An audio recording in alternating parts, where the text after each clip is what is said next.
Good afternoon. I'd like to welcome everyone to the Monday, June 1st Board of Supervisors regular meeting. We could stand for a pledge of allegiance and a moment of silence. I pledge allegiance to the flag of the United States of America and to the republic for which it stands, one nation, under God, indivisible, with liberty and justice for all. Moment of silence.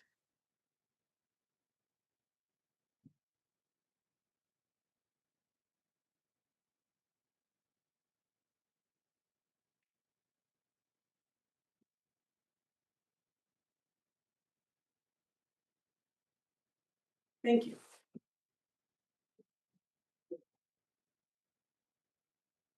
Just to let everyone know, Supervisor Settle and Supervisor Geno are traveling, so they will not be joining us today.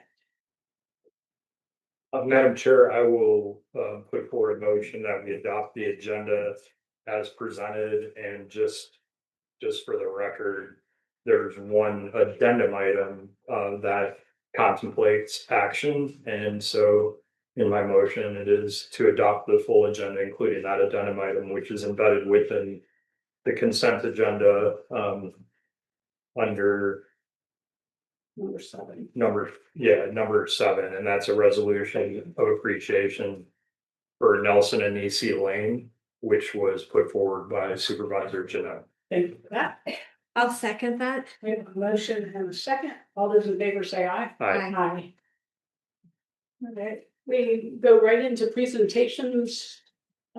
Superintendent Brimsley is not with us today. She did provide a report. He's on a much deserved vacation after school.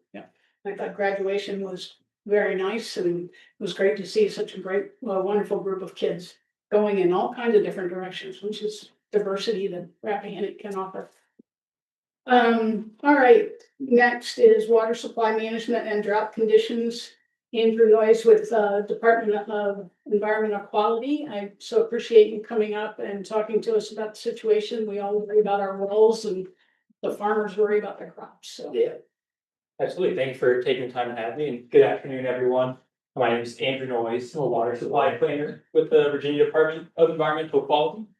So yeah, we have some slides here to kind of go over and how the state monitors drought, some of our actions, as well as presenting some of the conditions that are currently in the county. So if you want to face the next one. Yes, just give a little background. I think we all kind of talk about these different types of droughts interchangeably, but these are kind of how we break down these different aspects of it, starting with the lack of precipitation, which generally precedes these other types of it. That's the meteorological drought that we're seeing a lot of throughout the Commonwealth. And then that leads to things like agricultural drought, which we're also seeing a lack of soil moisture and reduced crop yields as a result of that, and other hardships for farmers. Subsequently, there's hydrological drought, where there's reduced water in streams and in wells, which we're also seeing throughout the state. And lastly, there's a water supply drought, which is the instance where there's insufficient supplies in those wells and reservoirs and streams to meet the demand on water systems. I should mention too, if anyone has questions at any point during the presentation, please feel free to stop me and ask. This is a chart showing the U.S. Drought Monitor's land area coverage in Virginia. So more red colors correspond to more severe drought conditions. And really a couple things to note here is the drought of 2001 and 2002. You can see there where there's a lot of D3 and D4 conditions. That is what led up to the so far one and only declared state of drought emergency in the Commonwealth. Currently, we have some of the most extensive D2 coverage for May in the state, and we're seeing some eerily similar conditions now as to that 2001, 2002 drought. Can advance the next slide. Thank you. So that drought led to a series of executive orders which declared the state of emergency and also called for the creation of this Virginia Drought Assessment and Response Plan. So that involved a group of stakeholders coming together and kind of creating what is a guidance document that dictates how the state will monitor drought conditions and declare these different advisory statuses for the different regions. It also established the roles of the Commonwealth Drought Coordinator and created the Drought Monitoring Task Force, which is the interagency group that comes together. Currently, we're meeting bi-weekly to evaluate drought conditions and make those advisory recommendations to the different regions. And yeah, so that, like the slides show there, we have representation from PWR, BDH, or forestry, BDAC. So we try to get a lot of on the ground reporting from these agencies and leverage their expertise to assess the conditions that we're seeing. Here, next one. This shows the map of the state split into the 13 drought evaluation regions. These are typically what we're assigning those watch, warning, and emergency statuses to. They can also be based on individual localities, but more typically it's based on these 13 regions, which are mostly river basin based, but they do follow local government orders. There's also on this map, it shows where our current surface water and well indicators are. So you can see they're scattered throughout the state. We use those as one of the primary indicators for assessing these statuses, along with precipitation, reservoir status, soil moisture, weather forecast. A lot of that kind of information is all input in the decision-making process for those stages you're seeing on the left.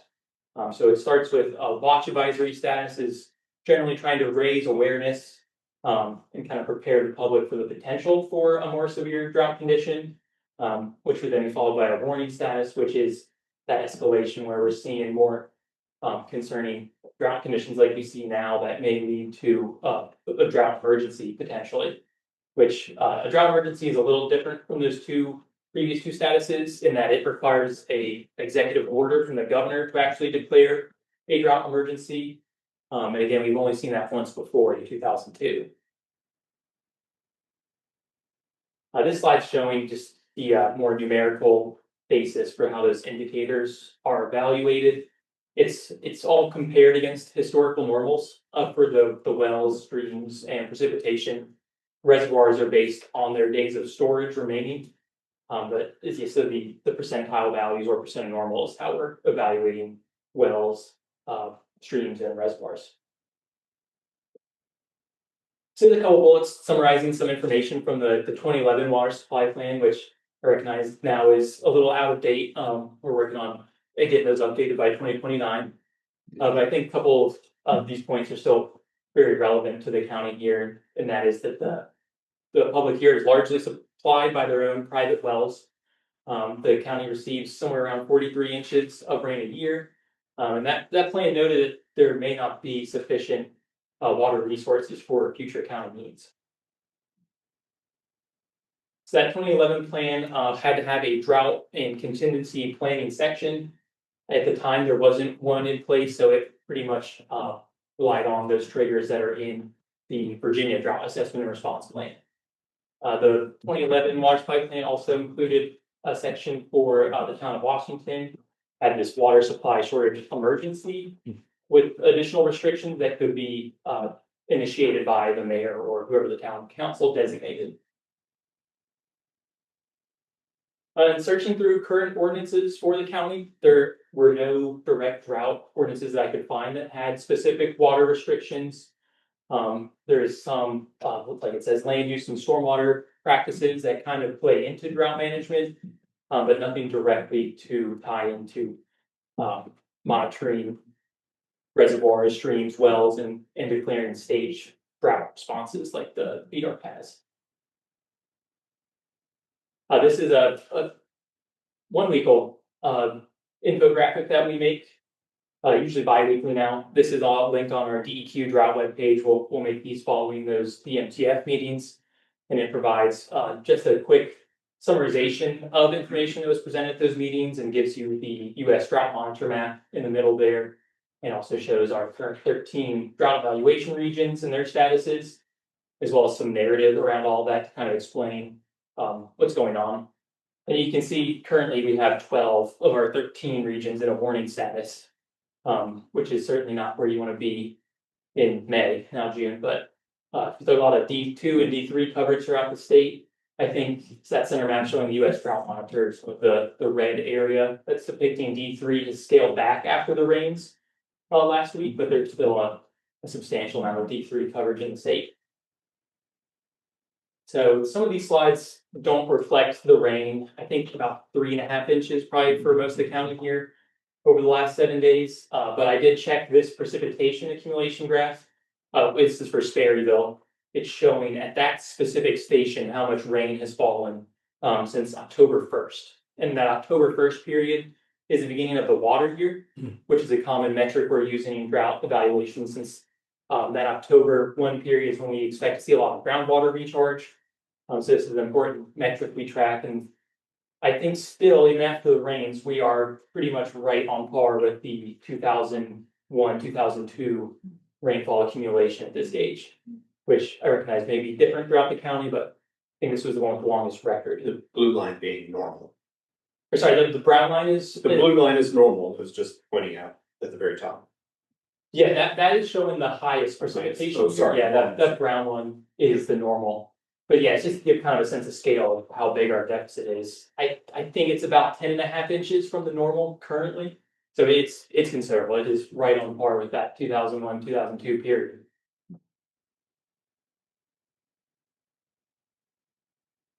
This is an animation showing soil moisture for the top meter of soil, which I know this animation looks a lot better now after the rains, but the top 2 meters is still very dry. Yeah. But you can see prior to those rains last week, maybe it does have a bit of that precipitation captured in here. The soil moisture is, bottom 2nd percentile, so some of the worst conditions for those specific dates of the year that we've ever had. Groundwater conditions have been really a multi-year concern in this area. We have numerous wells that are setting provisional record lows, especially in the Northern Virginia area around Loudoun County and Fauquier there. We have wells that are in their bottom 5th percentile for the specific dates, meaning that 95% of that date has been a higher water level than what we're seeing currently. And this does not show that there is a new climate response network well in Rappahannock County.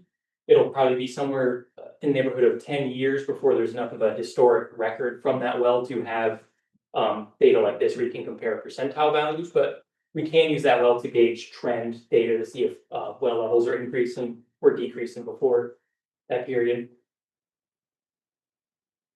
Surface water conditions are similarly pretty poor. You can see there's peaks after storm events.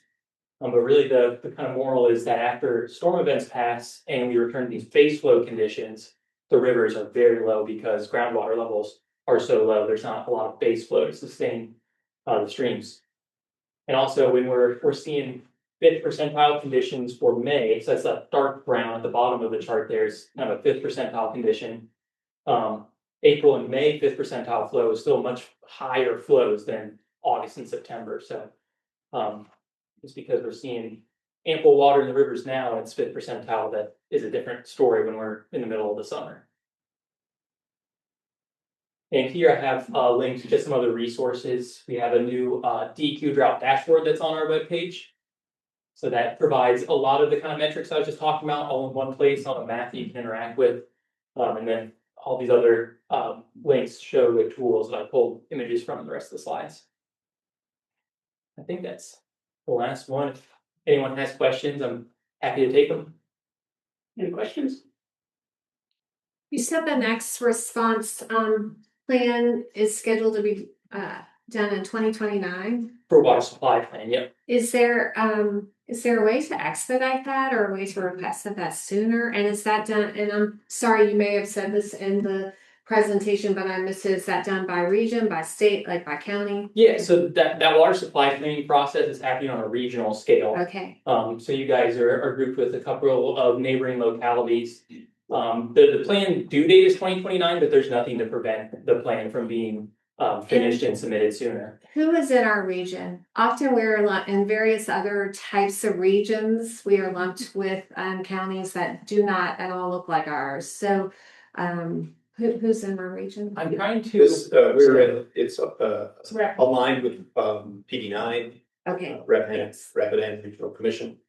And so the regional commission, this board agreed to have the regional commission lead the cooperative effort to build out that plan for the next several years. The problem that we recognized pretty quickly was the funding for that study was very minimal. Do you know, did anything get included in this year's budget, or does it look like it's gonna be in this year's budget? I mean, that's a mystery, Okay, what's going to be in this year's budget. There are proposals out there that have additional funding for water supply planning that would be greater than the 25 and 26 fiscal years. But yeah, it's still a mystery at this point. okay, I think it was something, it was laughable, it was like $9,000 or something to do a study. Go ahead, Ms. Cummer, anything else? Yeah, I noticed one other slide, the entire state of Virginia is yellow or red. I was just, unless there was a teeny tiny bit of green in there that I could not see with the naked eye. How long has it been like that? Are you talking about the US drought monitor map on that Yes. infographic? Yeah, it was, can you pull it back off for me, please? Yeah, all the state is in with that D2 and D3 coverage. I think the D3 coverage, that red color, has probably started creeping in since late April, kind of started in like from North Carolina and is kind of rung upwards. And it was farther over into the west, like the big sandy basin. That part has been scaled back in the most recent version of this map. But I'd say it's probably been about a month that we've had some D3 in the state. Okay, thanks. All right, Mr. Woodson? Sure. One probably dumb question, but I mean, it's more out of curiosity than with any expectation that there will be a miraculous answer. Years ago, I woke up, I was on a work trip and I was in Beijing, China, where it never snows during the wintertime and hardly ever rains. And they got hit with a big snowstorm. So I said to somebody, I thought it never snowed or rained here. And they said, oh, you know, it's a government cloud seeding program. What is I mean, do we do cloud seeding in agricultural areas in the Commonwealth of Virginia ever? Not that I know of, and I've never heard it come up in these drought discussions, so I just don't think there's any kind of process in place for that. Because that leads to my next question, which is the analysis is great, and we know we have a problem. Other than, you know, leaning on Mother Nature and twisting her arm, I mean, how do we get it? What can we do? I think at this point, raising public awareness and having plans in place is really important. I know the town of Woodstock has a voluntary water conservation notice out right now, which I know it's a difficult kind of ask when you have a lot of people using private wells. Yeah. But just trying to get that messaging out about how dry it is and that conserving water is important. That's very important, and also just having a contingency plan in place for if there are emergency type scenarios where wells start going dry, and you just want to have something ready for that worst case scenario. And then my last question, and I think a lot of folks in this room, Tommy Atkins for certain is one who's been around a long time, who probably this will resonate with him. I live along the Rush River, which flows just from outside of, well, back in Harris Hollow through town. And a lot of folks who've lived there their whole lives have told me, and I've observed this over the last close to 25 years, that the Rush does not hold its water. As you were pointing out in your presentation, after big rain events, and it's very flashy, and then it drops back down. And some of my friends who've lived here a long time wonder if it isn't just the reforestation of areas that were farmland, 50, 60 years ago, where you now have trees during the summer that are drawing on a lot of the groundwater. I'm just curious, is that a valid variable in trying to conclude why it is that flows are so weak in these streams? Yeah, I think that could be for specific cases where there is some change in land use that would explain a substantial change in stream flow, but we're seeing it really across the state where there's not those other kind of factors, that it is just low groundwater conditions are leading to low base flow conditions. Okay, because I also noticed that during the wintertime, the flows tend to hold longer. would that correlate with the tree theory? But it's usually like, so that winter period is when we're seeing more groundwater recharge and I see. there's less evapotranspiration going Got it. on, so Okay. there's just more water in the systems. Yeah, you have a cool job. I wish I had your expertise. Thank you, yeah, Yeah, has up and downs. Yeah, thank you. It's not fun when it's so dry. Exactly, and I know when I've talked to farmers before, there was a program to keep the cattle out of the streams. And they could get their wells, I think through a grant paid for. The feedback I got from the farmers was they didn't wanna do that because the well could run dry. They know the streams, but I don't know, one, if there's any way to make that program. Where it's not all or nothing for the farmer, or even if there is, I researched it that far, but. If they're worried about the wells going dry and they're not keeping the cattle out of the stream, it seems like that grant's not as exciting as it was. do you know if that was like a VDAX grant program or USDA? It comes through, Upper Soil and Water Conservation District. I'm not sure where they're sourcing funds from. Yeah, Federal, I imagine, hopefully. that's something I'm having to like kind of dig into and try to see if I have contacts that can point me in the right direction to get more information on something like that. Okay, thank you. The other thing, when I went to meetings with the Rappahannock Rivervation Commission, they were talking about counties like Caroline County, and I don't remember if it was for industry or what it was for, but they were applying for like 1 million gallons of water a day. How does, especially when you're looking at no water, how does something like that get researched and approved? Knowing that we're having year after year water issues. Yeah, so that goes into kind of the permitting process. So when they're evaluating a request for a water withdrawal like that, they will simulate that withdrawal on rivers based on the worst drought, the 2001, 2002 drought. So they try to craft those permits so that the conditions they'll still be able to meet their water demands even during a historic drought like that. And there's usually flow by requirements as well, so as 90% or some other percentage of the natural river flow has to still be going by their intake, so they're not sucking the river dry. Okay. It just amazes me that anybody can get 1 million gallons of water a day. And in There's some areas, multiple yeah. counties doing it, so luckily we're at the headwaters. I think that helps us considerably. The other thing, and this was just, I'm wondering, when I was younger, Fredericksburg and Ashland had dams. Hmm. And they were slowing, obviously, the water's flow. And we got rid of those dams, my understanding is for the fish, which I'm a fisherman person, I like that, but I'm just wondering if some of this is when there's no way to slow the stream down now. There's nothing backing it up. And what the state, if anything, is doing to research the pros and cons of dams. There are a lot of ecology programs that look at how, extreme levels are affecting different species of, invertebrates and fish in streams.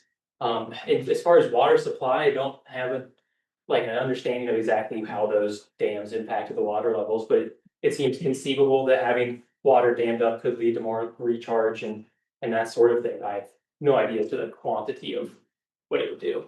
Unintended consequences. Yeah. And it, we laughed about beaver dams, but I'm starting to wonder if that wasn't a wise idea.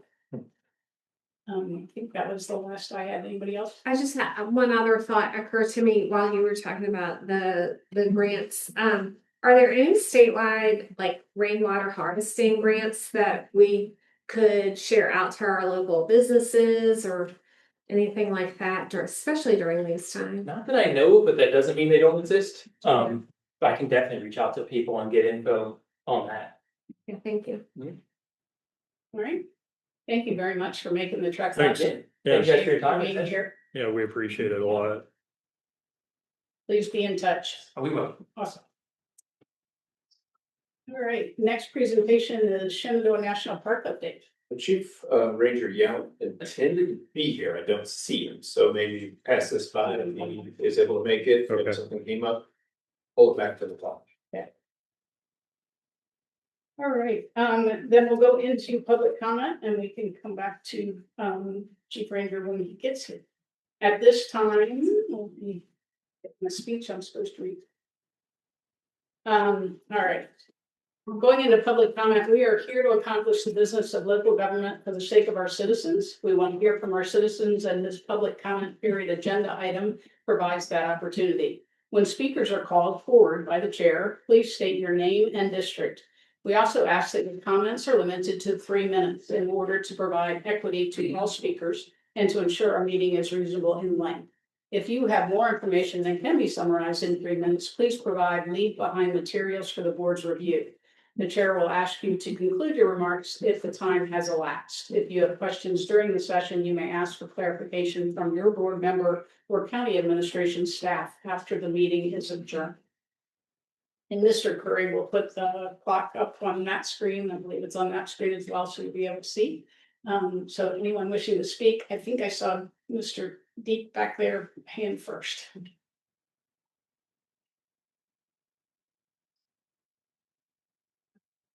Good afternoon, Pete Deacon, Stonewall District. I have two topics to glance on. This is a timely discussion, the one that precedes it. We face incredible pressure from these data centers. And one of the common denominators is a huge amount of water that's drawn from it. And I remember the controversy when the golf course was proposed, that there was going to be 700,000 gallons of water drawn from that particular property. My concern is there's absolutely no real restrictive language in the zoning ordinance about these data centers. And if you look at our neighboring counties, Spotsylvania, Orange, Madison, they're just gobbling it up, and with no thought in general, thought for them, but not for the consumer. And from what I understand, there's 4,200 data centers in the United States. There's less than 400 in China. The majority of those data centers are in Virginia. And I think we've got to put out that we are not friendly towards data centers. We need to get some language somewhere in the zoning ordinance that makes it so restrictive. If large parcels of land are being set up for sale now, that would lend themselves to that. And that's my concern. And I think all of us as Virginians, the water problem is massive. The second one is brief. The library, I think, is underused, and the idea of proposing to move and to pay rent, they have a rent-free situation right now. I've been to that library at all times of day and night, and events and as a patron, and it's not overused in any way, shape, or form. And so the idea of going from a free situation, paid for and clear, to something we have to pay, and we just had to go through and I didn't say anything about the food tax, which hurts me on a small scale business. But if there's any budget item had to be cut out, it would have to be that. So I'm very much opposed to I think the library is perfect in its form, right where it's at. Thank you. Mr. Curry, do you have your slide? Yes, ma'am. Laura Grigsby, Hampton District. So I have three brief topics. I will also go with Mr. Deek on the library. I have been an avid user of the library here in Rappahannock County since it was downtown in Washington. And knew Jamie and Mary Jameson very well over the years. I spent a good amount of time on Saturday with Roberta Anderson, who was also instrumental in helping fundraise for the current library. And her words were that she was beyond concerned that all the work and time and energy that went into the library would go to waste, and we would end up taking something that was already paid for and creating another budget item. So that's the library. Jury duty. I'm more than happy to serve. I've had 6 dates set aside. 4 of them have been canceled. I'm having a lot of trouble understanding why we need a new courthouse. That's that. So on to land use. This is a topic near and dear to my heart. And I can briefly give you a Reader's Digest version of the well situation. It is a cost sharing project that goes on with the conservation group in Culpeper, and it allows you to take half of the cost of installing the well and the electricity for fencing off a certain portion of your river frontage, but you must maintain land use and cattle on that property for 10 years, which is an obligation for someone who is farming at 60. That can be a very big conversation. One of the things that concerns me a great deal about land use is that a lot of people do not understand that when you have land use, that your house in 1 acre or any house on the property is considered and not included in whatever appropriation that you have as a set-off. Floyd and I own over 300 acres here in Rappahannock County, which we have spent our life building. Some of it is in a certified forestry plan that we have to pay for. Some of it is a conservation easement. Some of it is in agriculture. And for the lovely offset that we get, we spent $28,000 this year in fertilizer right before the drought started, which makes it basically ineffective. With that said, we cut our first field yesterday and got 29 bales from what we would normally get 58. So we feel what everybody is, and we had more than 6 inches of rain at our house because we're right on the river. So in my last 9 seconds, please don't mess with land use because we will destroy Rappahannock County as it is today. Thank you.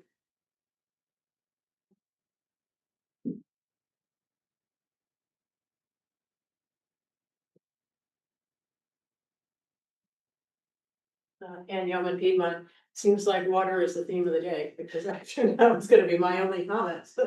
One, and I think I mentioned this before, as the fiber project is going on, there have been instances where perhaps there was not very strong care taken when they're ditch witching and whatever along streams, the rivers. And I actually have noticed this now that it's coming close to me on 608, 681.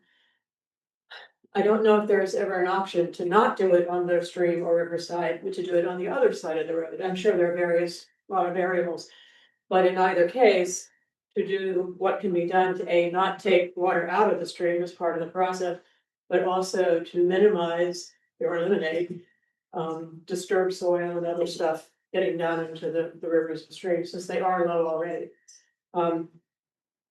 And kind of related to that, I don't know, do we have in our permitting zoning regulations any rules against clear cutting along the edges of rivers and streams? So in my area, there's what looks like to me recent sort of clear cutting. I think that in terms of the water itself, evaporates, blah, blah, blah, it just exacerbates the problem. So those are my comments on water. Thank you. Thank you.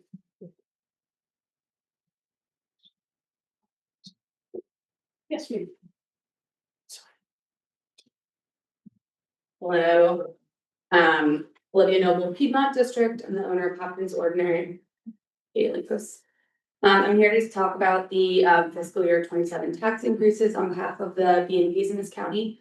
I've already spoken in previous meetings about the potentially devastating impact the lodging tax increase could have on our businesses and the critical role that our businesses play in the tourism industry in this county. Today, I'd like to discuss the specific combined meals and lodging tax rate.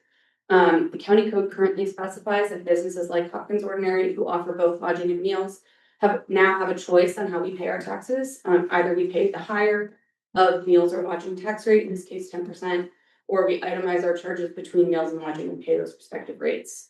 We're asking the board today to consider changing the combined meals and lodging rate to 5%, matching the meals rate increase through a minor code update. We understand your first concern with the imbalance in the budget. We believe an adjustment like this would be a relatively minor impact to the overall budget. First, there are very few businesses in the county that could pay into this combined rate, and even fewer whose primary income comes from lodging, probably just us. Making a change to the combined rate would not affect Airbnbs, who contribute the lion's share of the lodging tax revenue and would continue to pay at 10%. Those who do pay into this rate are the businesses that are critical to the success of the tourism industry, are champions of our county, and don't have a lot of wiggle room in our books. Second, we believe that there would be an additional 3% tax revenue going into the general fund that your current projections do not account for. We've already sent our thoughts to you, thoughts on this to you in advance of this meeting. It's like a little bit technical. But to summarize, those paying the combined meals and lodging rate today do not pay into the tourist fund. The budget for fiscal year 27 assumed we would be paying into said tourist fund and accounted for 3% of that tax revenue to be diverted away to the general fund. In reality, that 3% would stay in the general fund. If we were to meet at a new rate, 5% for those paying combined meals and lodging, down from 10%, we're only talking about a delta of 2% to manage one budget, not 5%. I know it's a little technical. I'm hoping that our outreach before kind of explains that in more detail. If we're not able to find a solution, we will pursue itemizing our rates and paying separately into meals and lodging. This will result in a blended rate anyway, and it will make your projections more obscure, our guest experience more confusing, and our tax payments more difficult to manage, but we will do it with our language. One additional point to consider that Supervisor Whitson talked to us moments before this meeting. We pay our taxes when the stay happens, not when our income is collected. We have approximately $100,000 already collected in future bookings that we may need to pay new taxes on.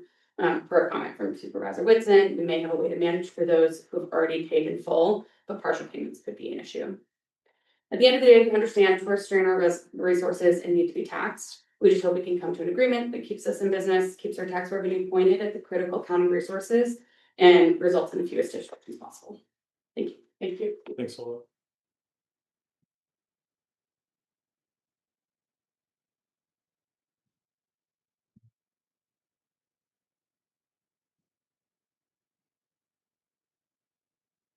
Hey, I'm Mary Graham, Commissioner of Revenue, and I just came over to address one of the points. The idea that the tax is collected at the time of the booking. That's already a thing. Intermediaries, other folks who book ahead, the tax will be like something booked today for this fall is gonna be booked at the 4% rent rate. The 10% rate doesn't exist yet. It starts on July 1st. So even though the booking is gonna happen within the new tax rate, the reservation and the payment and the tax collection has already happened.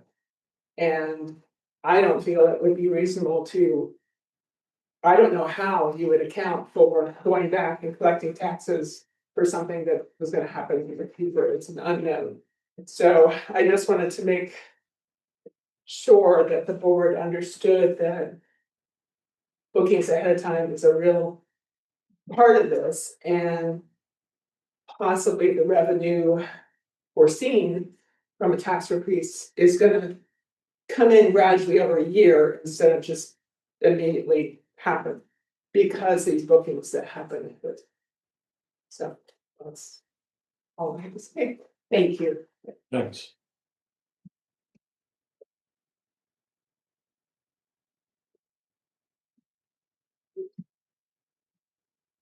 Good afternoon, Sheila Bressinger, Hampton District. Just quickly, I'll address Mr. Whitson's idea about the reforestation. Long time ago, I read a book called The Man Who Planted Trees. It's a fable, and it's a man who went to a place that was totally deserted. The rivers had run dry, and over decades, he planted trees, and eventually the whole place came back to life again. And so I think we're thinking long-term as far as water, but we are doing things like there's a huge program, a lot of people are planting trees. And so I think we are unfortunate that we have a lot of people here in our county who are thinking about that kind of thing, protecting our land, and eventually that will happen. I will tell you, my husband used to be in the U.S. Forest Service, and he was looking at a tree in my yard that I planted several years ago. It was an oak tree. And he said with the lack of rain recently, it was showing signs of distress on the tips of it and everything. It's looking better now after our rain, but it's a temporary thing.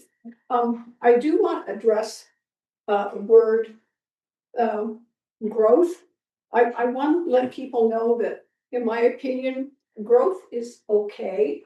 I did talk with Phil Irwin a long time ago, now late, Phil Irwin, and he agreed with me that I said 5% no, but how about 2 or 3%? And he said, okay.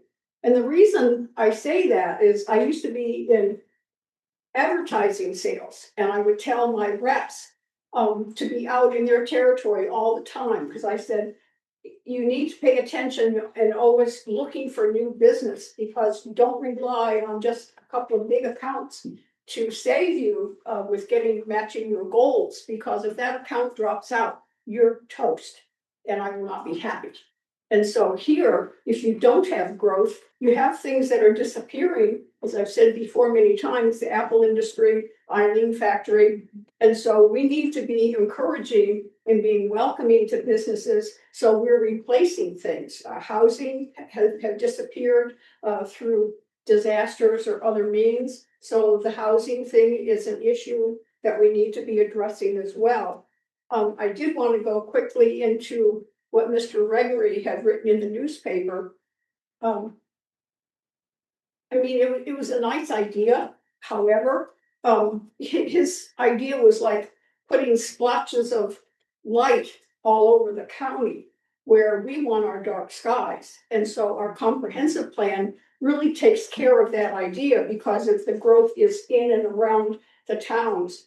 And so you're getting close to my thing. So, and the other thing, really quickly, I have to talk about. In the planning commission, they did talk about the ADUs are being approved now, but they also brought up the idea of the tourist homes. Tourist homes could be an opportunity for us, because they did mention some are not being utilized. Perhaps those people could be encouraged to make them into housing instead of tourist things. Thanks.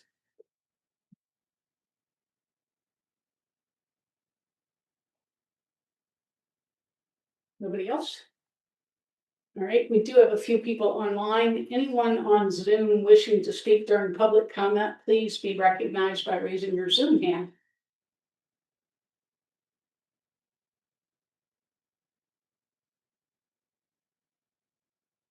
All right, not seeing any hands raised, I'll go ahead and close public comment. Madam Chair, I'll put forward a motion that we, oh, I'm sorry, are we to the consent agenda? Yeah, okay. I was doing that from memory in terms of the agenda order, so I'm glad I was right. Yeah. I will put forward a motion that we adopt the consent agenda inclusive of that addendum item from Supervisor Janelle. I'll second it. We have a motion and a second. Any discussion? All those in favor say aye. Aye. Aye. Thanks. All right, moving into appointments. Remind us, Mr. Curry, please, which ones need to be done today versus we still have some time. Ennis and Beers. Okay, Recreational Facilities Authority, those terms end on June 30th. However, you don't have any applications, so no action to take right now. Please speak to your folks in your community and let them know how valuable the board is. Good. Thank you. RCWSA. The Water Sewer Authority terms actually end at the end of July. Mr. Trafton, who is the current chair, has applied for reappointment. And we're trying to run down others who have applied in the past to make sure they're still interested. It'd be my recommendation for you, if you're so inclined, to reappoint Mr. Trafton tonight, and we'll continue working on that second position. I'll put forward a motion that we appoint Bob Trafton of Sperryville to, I believe it's a 4-year term on the board of the Rappahannock County Water and Sewer Authority for a term ending July 31. I guess that would be 2030. Is that correct? Yes. And with sincere gratitude to him for his good work there. Oh, second. Motion and a second. Any discussions? All those in favor say aye. Aye. Aye. Thank you. Planning Commission. Last year, the planning commission, there are two vacancies. Those terms, they were appointed well, 4 years ago, July 2nd. So those terms end July 2nd. Your next meeting is July 6th. They will not have a meeting between July 2nd and July 6th. So technically, you could make appointments at this or the next meeting. And they should be made for each district. You do have Mr. Sis has applied for reappointment to the Piedmont District, and we have 3 individuals who have applied for the Jackson District, to include the Atkins, who's reapplied. So I can't speak for Piedmont District, but I will say that 2 of the applicants applications for the Jackson District came in over the weekend, and I would prefer to make this appointment at July's meeting. To give me time to have thoughtful conversations with all 3 of these applicants. It's a wonderful thing that we have Indeed. choices, and I'm acquainted with all 3, and they each have what I would call their own superpower. If we could roll up all of their superpowers into one, we would have a killer a killer person, certainly. But I would like to wait until July. I do know, I'm good with that, unless Mr. Woodson's got anything. No. I do know that Supervisor Settle was interested in moving forward with Tommy Sisk on the planning commission. With him not being here, I feel. I think he knew that, and of course, the rules allow, well, both Mr. Sis knows that the rules can be waived for not being here, and I have had conversations with Mr. Settle, and he was integral in making sure Mr. Sis got his reappointment application in before today, or on today. I'll go ahead and before a motion reappoint Mr. Sis to the Rappahannock County Planning Commission. And that would be for a term beginning July 2nd, 2026, ending July 2nd, 2030, and waiving informalities. Is that paraphrasing? Which Yes. I still don't get that. But, and then that's my motion, and I also want to echo what Ms. Comer said about the embarrassment of riches in terms of the applications from the Jackson District. I mean, these are all great people who I know well. So The choice to advertise was a good one. yeah. So I have a motion. I will second that motion. Any discussion? All those in favor say aye. Aye. Aye. Thank you. All right, fiscal year budget wrap up and areas of concern, Mr. Woods. Yeah, I did put this here because it felt like we moved quite efficiently through our fiscal year 2027 budget season, and almost to the point where I didn't quite keep up with all the things I wanted to keep up with, and so I wanted to just circle back on a few things that include some of what Ms. Noble raised during public comment. First of all, you'll remember, and this is a timely point, given this week of June 1st through the 6th is CPR and AED Awareness Week. I hope Stephanie and Darren have got that right. But this is a week when public awareness is raised regarding the importance of CPR. And the use of publicly accessible defibrillators.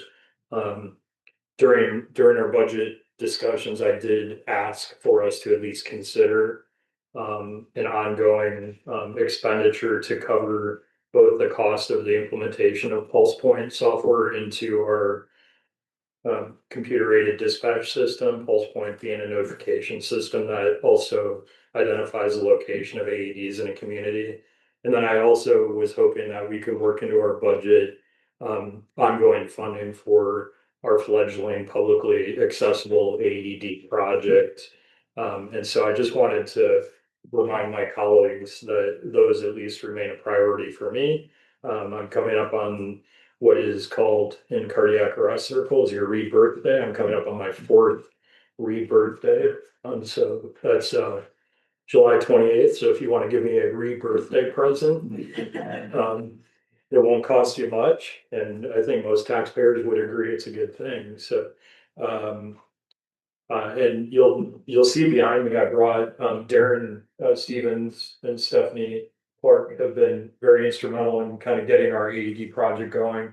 So this yellow cabinet is an example of what the publicly accessible defibrillators will be in when they're located in different public places in the county. This one likely is going to go on the front of the Quickie Mart. I talked to Cookie and Paul Baldwin this morning, and I said, "Are you sure you're okay with us putting it on the front of the building, because it is very noticeable." But you can see that it makes very clear what's inside of it. And I also, just as a public service announcement, this is an AED that my wife asked me to buy her as a Christmas present. 3 years ago. About 3 years ago, for obvious reasons. And so I guess I could joke and say it's a perfect stocking stuffer as you're thinking about the holidays. But this one is pretty ubiquitous for home use. It requires almost no training. I'm sure Darren and Stephanie will cringe when I say that, but it's literally press a button. Remove clothes from patient's chest. Pretty straightforward. Like, even I can figure that out. So when patient's chest is bare, open gray plastic case and peel off white adhesive pads. pretty simple. And so it's all voice activated. And I think this one was maybe $1,200. So I now carry it on road trips in my vehicle. And it's the sort of thing that I encourage folks, if you have the resources to get one, to have one at home. It doesn't hurt. So anyway, to my colleagues, please think about funding our public AED program, or at least helping. And I know that we're also working on other sources of funding to take some pressure off of taxpayers for the burden of the program. But I think once rolled out, it'll be incredible. The other thing I wanted to say, and I don't want to reignite a controversy over flock cameras, but I've continued to hear from citizens about the flock cameras. These are the license plate readers, and concerns surrounding privacy and the use of those cameras in Rappahannock County. And I was pretty vocal in my opposition to them. They did not feel like a Rappahannock County type thing. But I also understand that, and certainly Supervisor Settle knows quite well, as former superintendent of state police, that they are very effective in solving crimes. All that said, what I've said to my constituents who have expressed concerns, and I have a solid handful of folks who have reached out to me. What I said to them is no tax dollars have been used for those flock cameras. They've been funded through a grant program. And all I want to say in a quick budget wrap up context is that I trust and will have faith that our sheriff will ensure that these flock cameras going forward will never draw on public dollars to operate them. And I can also say that if the day comes when there's a request made to our board to use tax dollars to fund them, I will not support such funding, just on principle. Finally, I wanted to circle back. Then Ms. Noble very articulately and amazingly in 3 minutes summarized her areas of concern, which are multiple. I did talk with Supervisor Settle in advance of this meeting, knowing he was not going to be here. And so I know that he's put a lot of thought into this, and he and Supervisor Janot and I have met with the owners of Hopkins Ordinary, who I do believe are in a unique position.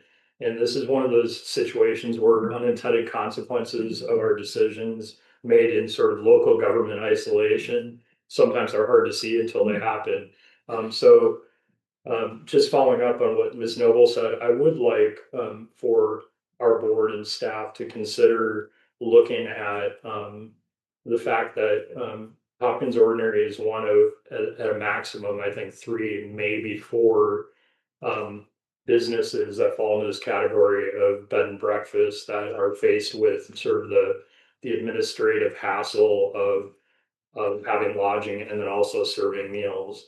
And so in that regard, I would like to look at our ordinance in for specific respects and consider perhaps some adjustments so that we don't put ourselves in a position of discriminating against a small subset of businesses that frankly have been singled out a bit, singled out, I think, away from our main our revenue source on the lodging front, which are short-term rentals run by Airbnb, VRBO, et cetera. So, number one, I want to make sure, and I appreciate Mary Graham coming in. I mean, talk about efficiency in government.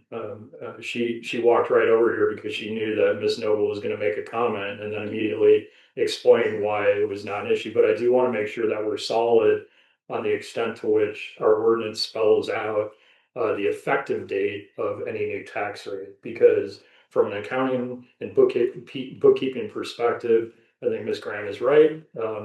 Mr. Curry also verified this before the meeting that the tax rate in effect at the time of booking should apply. I get that, but you also have to recognize there are bookings that are made in part. There are deposits made, and then a stay might then coincide with final payment. So, to the extent that we can flesh out some language that would make life easier for the 3 or 4 businesses in our county, and frankly for Airbnb owners to know when that tax rate does apply and how they should handle it through both the application and the payment of the application of the tax rate and then the remittance of the trust tax back to the county. I think we just want to make sure that we're being explicit in how that language is spelled out in our ordinance. Also, I am a little bit concerned about this notion that the combined rate for meals and lodging lands on the higher of the two. And again, this comes down to a question of discrimination and the fact that we're talking about 3 or 4 businesses. I know that embedded within the higher rate is the notion that revenue would flow into a tourism promotion fund, but I would argue, and I think Miss Noble would agree with me, and we did discuss this, that called the brick and mortar standalone inns, country inns, bed and breakfast, frankly, are probably a lot better at marketing and promotion than anyone in government would be. And so to the extent that we're hung up on the idea that the higher rate is providing money for a general tourism promotion fund, and that's the rationale for charging these 3 or 4 businesses at a higher rate, I think we need to revisit that, because I don't know that that's necessarily a good application of tourism promotion dollars for businesses that probably are not looking to us to promote the businesses that they themselves must promote. And then I think in general that's where I come down on really a need to look at how our ordinance, particularly on the lodging front, is phrased. And I think the goal really is to make sure that we're taking care of the few businesses in our county, like Hopkins Ordinary, that frankly have kind of landed on the losing end of this higher lodging rate and the need for them to pay a combined rate. So I would like to put forward a motion that that our staff at least pull the ordinance language, and for our next meeting at least look at these areas that I've mentioned. So that would be the effective date of the application of the tax rate. I would like to look at the revenue consequences of changing the wording from higher to average and or lower in the case of a combined rate, um, and leave it at that. So that's my motion. Well, I'll second that for discussion, certainly. Um, First, I want to point out that the tourism campaign that we have started is not marketing businesses. It's driving people to Rappahannock. So yeah, I totally agree. We don't know how to market your business. but we have hired a company who does know how to market advanced travel and tourism, hence their name. So I just want to make sure that companies, businesses don't mistake any tourism investment in as marketing, as a marketing, private marketing venture. So I wanted to correct that for certain. I also would like to hear from either Mr. Curry or Miss Jewel. Like, I want to be sure somewhere along the line, and I can't remember now if it was Miss Noble's remarks or yours, Mr. Whitson, that it would be an easy adjustment. What we have voted on and what we have put in place would there would not be an easy adjustment. Am I correct? The ordinance is formed by the Board of Supervisors, and so the Board of Supervisors can change it within the framework of the Code of Virginia. So anytime you want to do that, you can do that.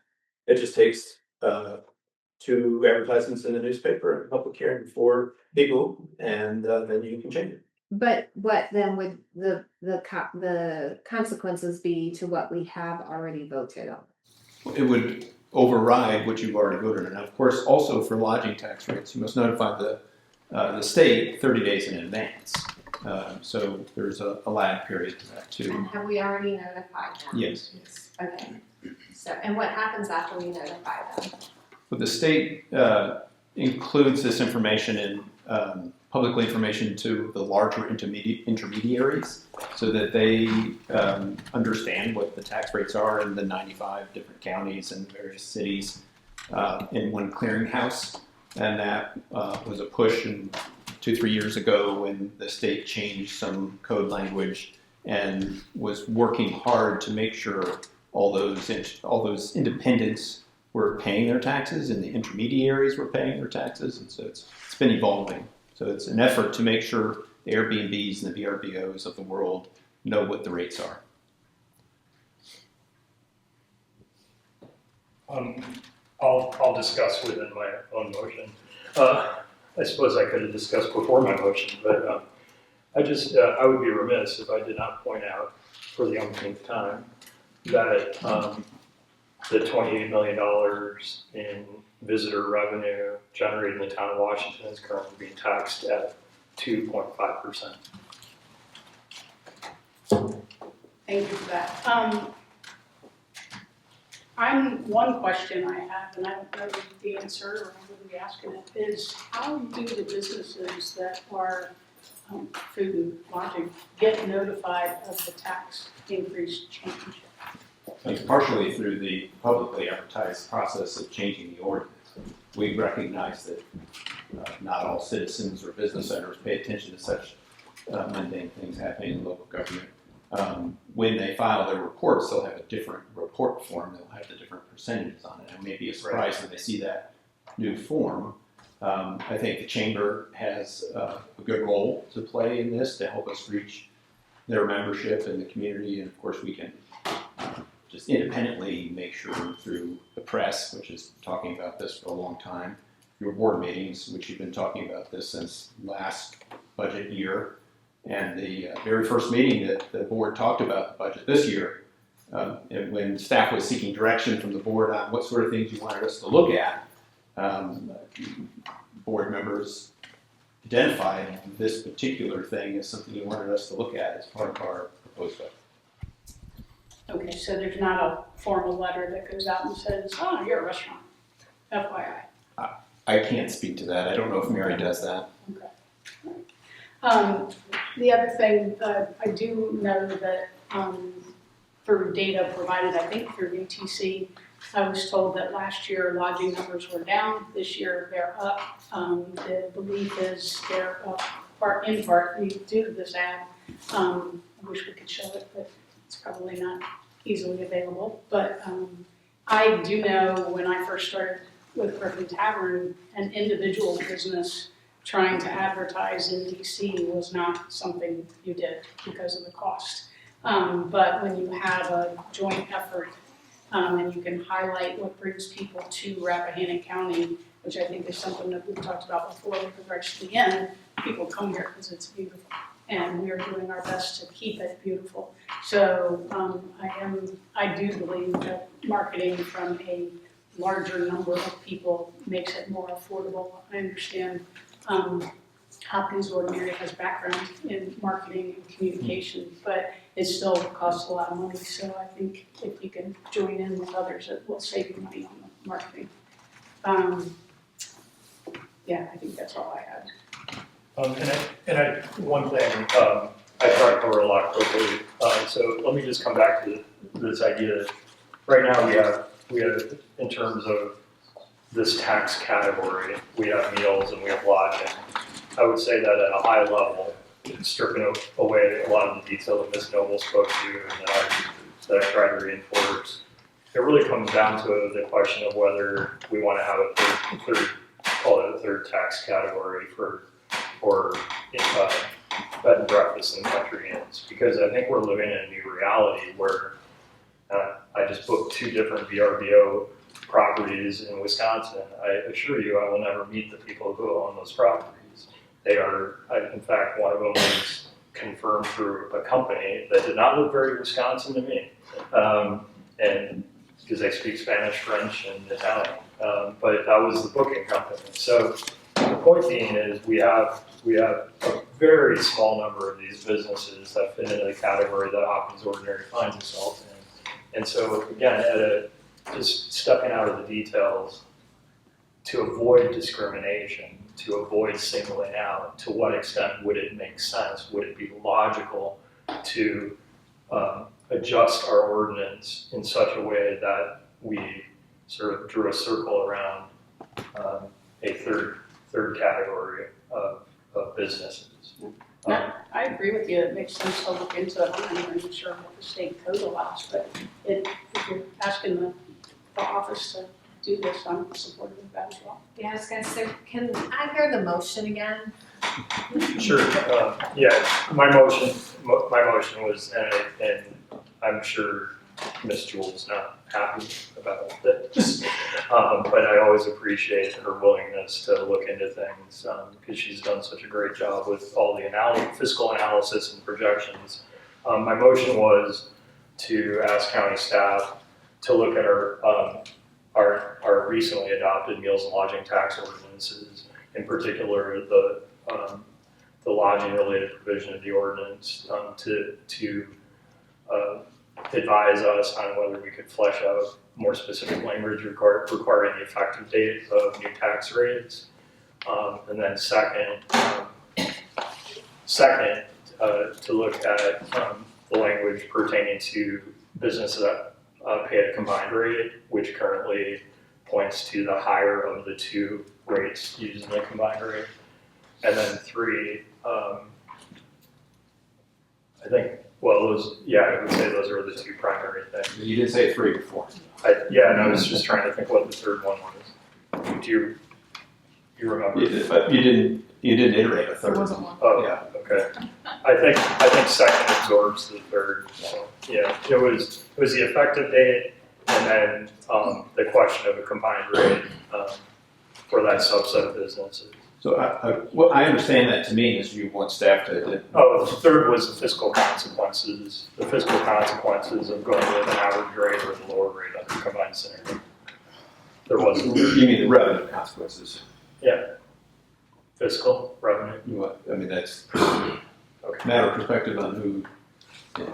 Anyway, Ms. Comer, that was an amended motion. well, I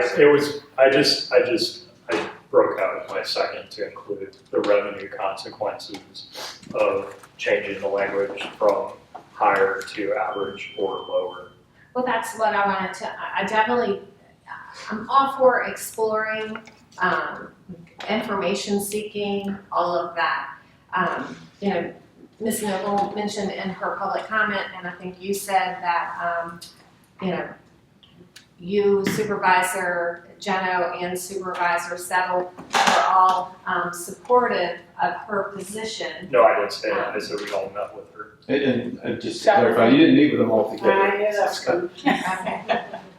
So my question is, like, what is I don't like not knowing a plan. So, and I wanna be sure that, we don't put ourselves in any sort of hole, and if we do, where is that money coming from for Yeah, that hole? I'm only out- I'm As asking- Mr. Curry had said, we gave Ms. Jewell the specific direction in February. And then, when we met diligently, I think Mr. Settle had said at the last meeting, 16 times. I know I was in attendance at every single one of those meetings, virtually once. So I just don't want to back us into a corner. I just I want to know where we're headed. Is all. I just want to see the analysis. And Ms. Jewell, hopefully before this meeting, to prepare an initial breakout of sort of a disaggregation of the total revenue that would be generated, all things being equal, under the two new tax rates.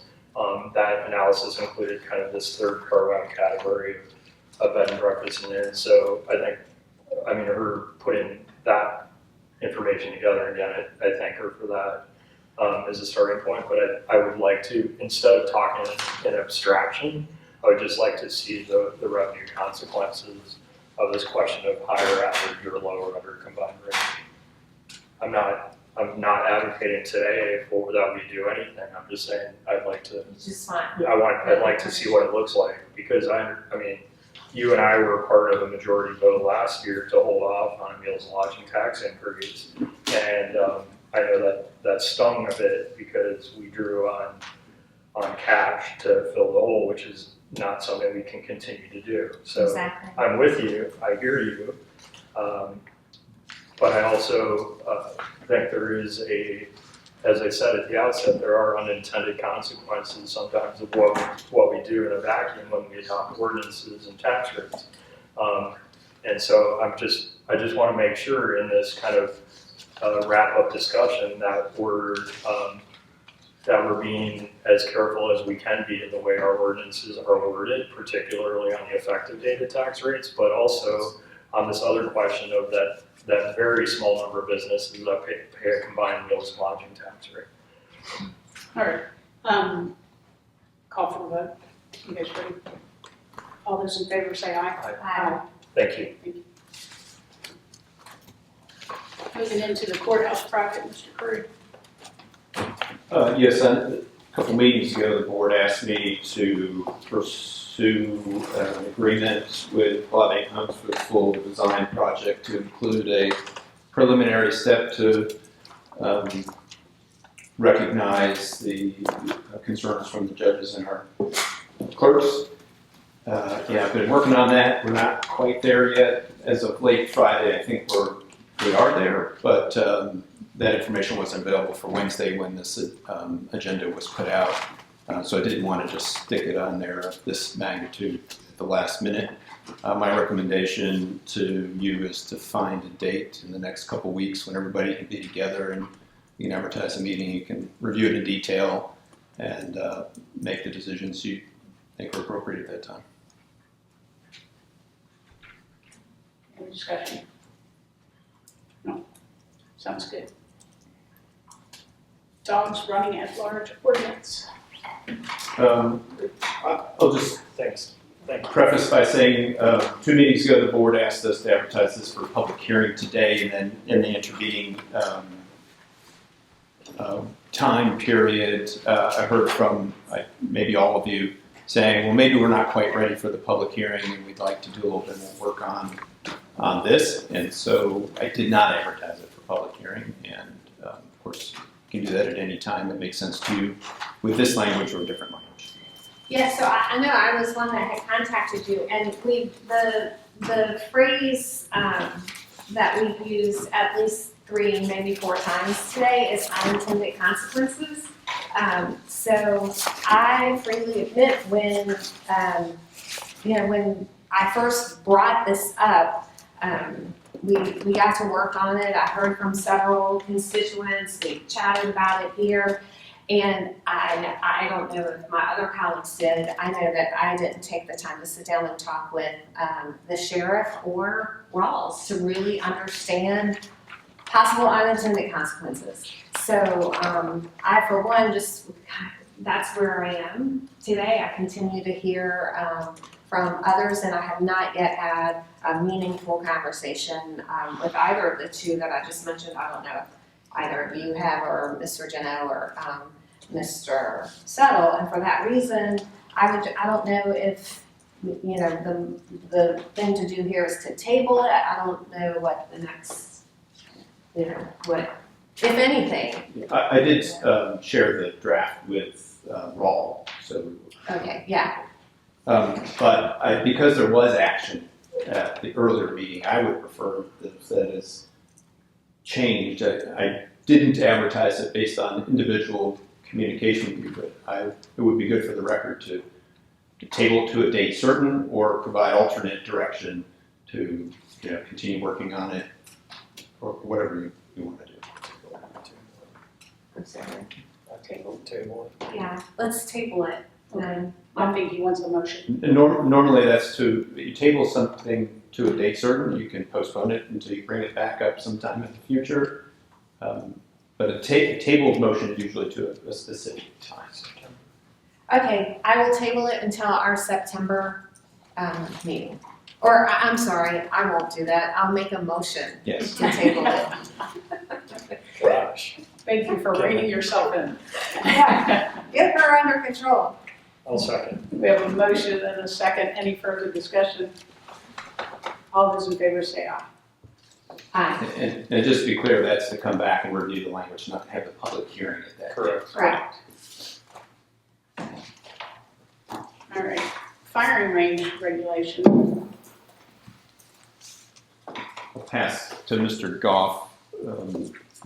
I'll give a quick introduction to Mr. Goff.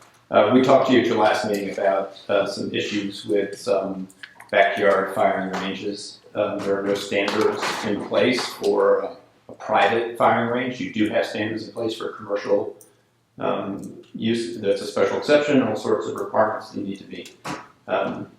We recognize that citizen firing of weapons, particularly in agricultural zoning districts, not to say that you can't do elsewhere, is an inherent right. However, and it's an accessory right without need for a special permit, but there are safety implications that those owners need to pay attention to, and what's behind where you're shooting, how big is your backstop, etc. So to that end, Mr. Goff brought to you at your last meeting some potential draft language, simply a definition to define what a firing range non-commercial is, and then overtly listed in the long list of items that are allowed by right as an accessory use, and then have just a few minor requirements there. So the draft is there's a draft before you, which is consistent with what he shared last meeting. We can move this to public hearing at a future meeting if you would like. I guess if you have specific questions about the language, ask Mr. Goff. Oh, go ahead. Yeah, I'll just put forward a motion that we go ahead and schedule this for public hearing. Any particular date or just? And I'm not ready to second Oh wait, that. yeah. This is zoning, so it needs to go to the planning commission. Oh, okay. So do you want a motion to refer to the planning commission for consideration? Yes, please. And is there anything in this draft that departs from our discussion last month dramatically? I believe so, yes. The idea that I had overlooked that the notice to the zoning administrator and the certification letter, I had omitted that it has to have a diagram showing compliance with the terms of 170-70E7. Mr. Curry brought that to my attention, and he's absolutely correct. Those are the special lot area conditions that apply to all accessory uses. And since we're plugging this into that code section, it makes sense from our perspective to include that new language. And it doesn't say site plan, it specifically uses the word diagram, because you don't want to have to, site plan has a whole host of technical meanings associated with it. It is correct then that, such a regulation would fall within our zoning ordinance as opposed to some other part of our county code. The way we envisioned it was putting it as an accessory use by right. I see. For a couple of reasons. One is that it does involve building a structure. I see. Remember, we didn't want it to include the backyard blinking. So, but this only applies if there's a structure going to be built and used on an occasional basis by the owner. So we thought it fit best in accessory uses by right, and that therefore it's part of 170. Okay, so under 170, then that triggers the planning commission's involvement. Yes, sir. and some localities do this as a nuisance under Right, noise, that's my which, question. of course, we don't do that here, so even if you wanted to, There's no no framework. framework. Okay, so yeah, my motion is then to refer this draft to the planning commission for consideration. And later refer to the board of supervisors.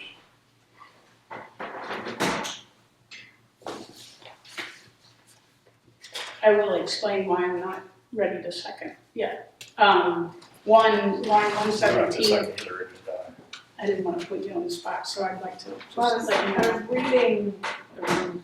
Yeah. Line 117 asks for an annual inspection. I am concerned, the unintended consequences for whomever is doing that inspection. It's not clear to me who that would be, and it looks like you got sheriff versus NRA. And so to me, there's still some, it just makes it confusing for the general public. I got feedback from Mr. Settle, and he thought this may, not my comment, but his, may create confusion.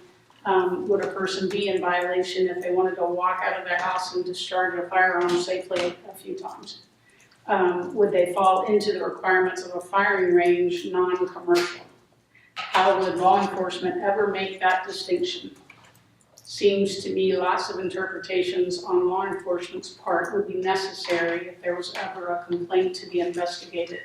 And he said maybe a question to you, Art, is if there is evidence of recklessness, would the recklessness handling of a firearm statute apply 18.2-56.1?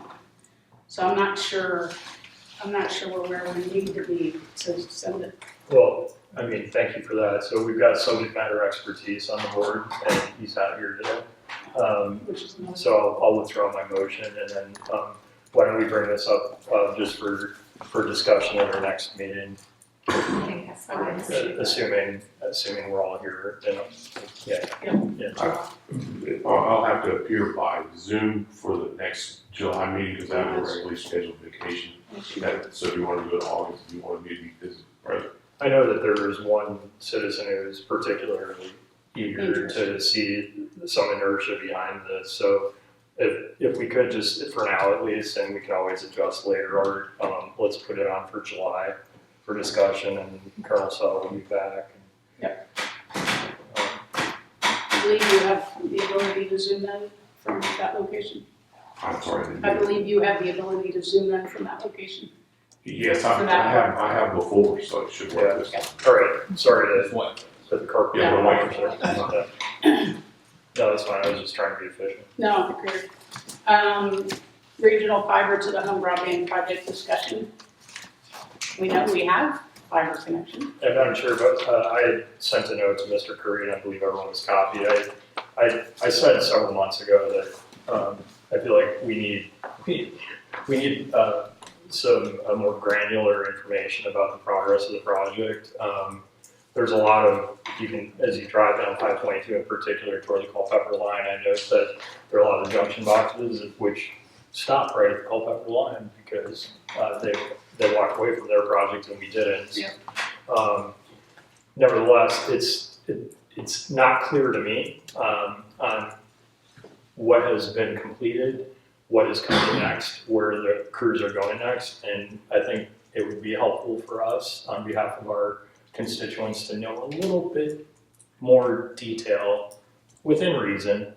It's a construction project, I get it, but within reason, what is done, what is still to come, because I think we also need to keep our eye on the ball and understand that, are we in fact on track to get this done by the end of next year at the current pace?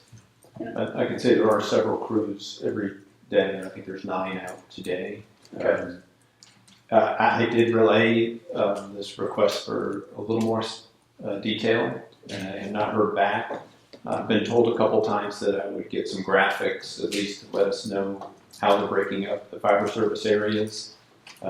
They have advanced into fiber service area 3. They started in fiber service area 2, so 3 is up at Process Variable. They're down in Woodward Rolling Road, way out in places where most people don't ever get to. So that is very encouraging, but it would be nice to know some planning. I do see some limited planning where the upcoming BDAP permits might be, and where utility clearance is being sought. But that's a very narrow view. Yeah. I saw some boxes on 231. Was that Yes. from the Madison side or our side? That's our side, and that's going down 231, down Ashby, down Rolling Road. 608, 681. Yeah. Yeah, so it's definitely happening. I think it would be great to understand, in terms of percentage of miles completed, where are we? Yeah. And again, I understand it's construction, so it's hard to pinpoint in real time where they are and where they're going. But I think there's 2 layers here. First, we want All Points Broadband to tell us generally where they're going, where they've been, what their plan is. And of course, they hire contractors underneath them, multiple layers. And those contractors are also trying to figure out where they want to go. And those contractors have subcontractors. And so there's a lot of levels between the directional drill rig and the folks at All Points in our office. yeah, for sure. And it's something we've been asking for. Yeah, if we 5 years. could strive to get some more detail. When I ask these questions, they seem like, that shouldn't be a problem. But then I don't know if it's just 1,000 balls in the air or. I think I will ask very directly of Mr. Ennis. So thank you. All right. I think you're on. Yeah, community AED project. Somehow my budget discussion turned into AEDs, but again, a reminder. My rebirth is the 28th of July, so let's think about funding this project. Darren and I met the other day just to get the lay of the land. So again, just to reiterate, this is a publicly accessible AED network, and I did jot down some notes. So real quickly, I just want to kind of let you know where things stand. And if Darren has anything to add or Stephanie that I missed, definitely jump in. So Sprayville Marketplace, owned by Greg Yates, there's now an AED that Darren installed inside the building right near Walker Bake Shop. And so I guess it's a different cabinet than this, right? Because it's indoors. Generally, we're trying to look for outdoor locations so that they're truly publicly accessible. But that one is in the marketplace, which is a high traffic area, which is great. The Rappahannock County Park Board, my daughter Lucy and my daughter is raising money to put an AED in a weatherproof climate control cabinet like this for the county park, and I'm helping her in that fundraising effort. So that will be for the park, for the pickleball players and tennis players and everyone else who might find themselves in a time of need at the park. So hopefully that'll happen soon. I know Debbie is going to work with Settles on the placement of an AED there. And just this morning I talked with Cookie and Paul Baldwin, and this cabinet right here will go on the front of the Quickie Mart in a very prominent location. These are climate controlled boxes, so they keep the AED and the battery good, whether it's cold or hot outside. One discussion that Darren and I had is that these currently come with a lock on them, which you can get the combo for the lock by calling 911, or if it's a business, presumably the business owner would have the combo for the lock. Not sure how I feel about the locks.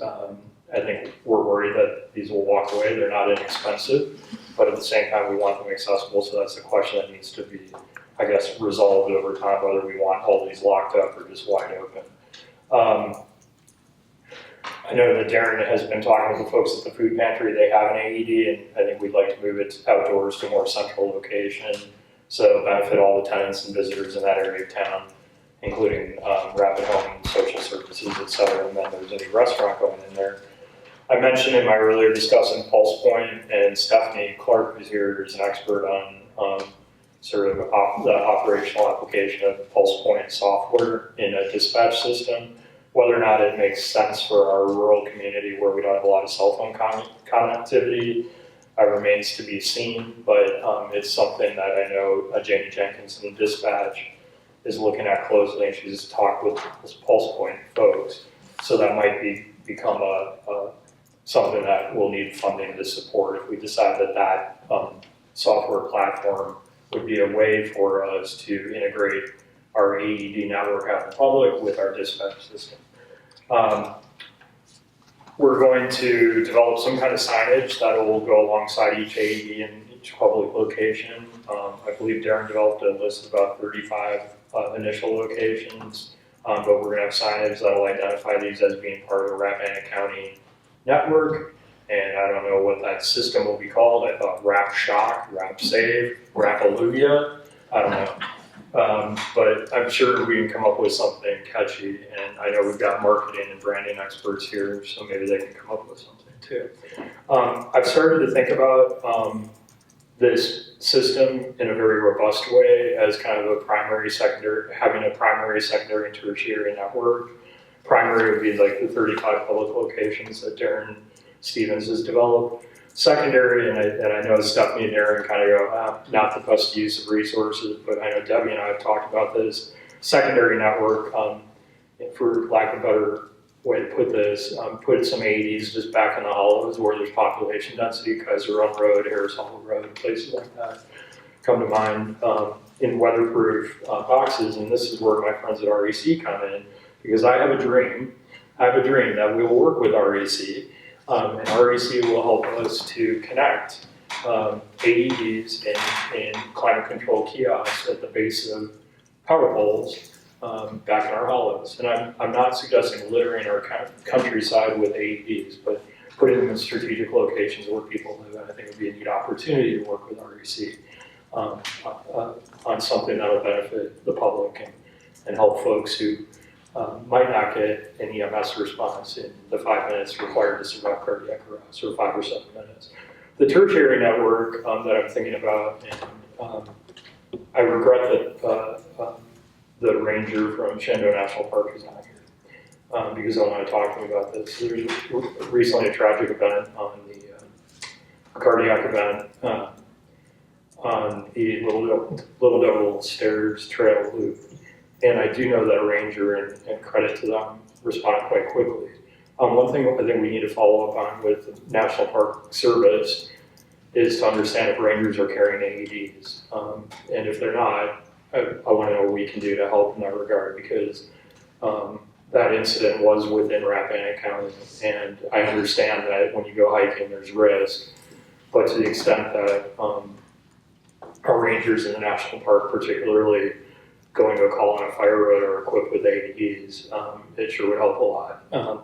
And that also got me to think about, could we place AEDs and climate control boxes at major trailheads in the county so that other hikers can assist those in need. And the trailheads that immediately came to mind were Pass Around off 211 and Little Devil Stairs, because of that large trailhead parking lot there. And I've talked to a property owner on Kaiser Run Road, and they said they would even host it in front of their house if I could convince REC to hook it up. But that's this is my dream, and I understand that money is behind every dream. And right now, there's not a lot of extra money floating around. And to that end, I know that Darren, Stephanie, Joyce Wenger at Rappahannock are out there talking with potential funding partners to help support this program, and I'm grateful to them.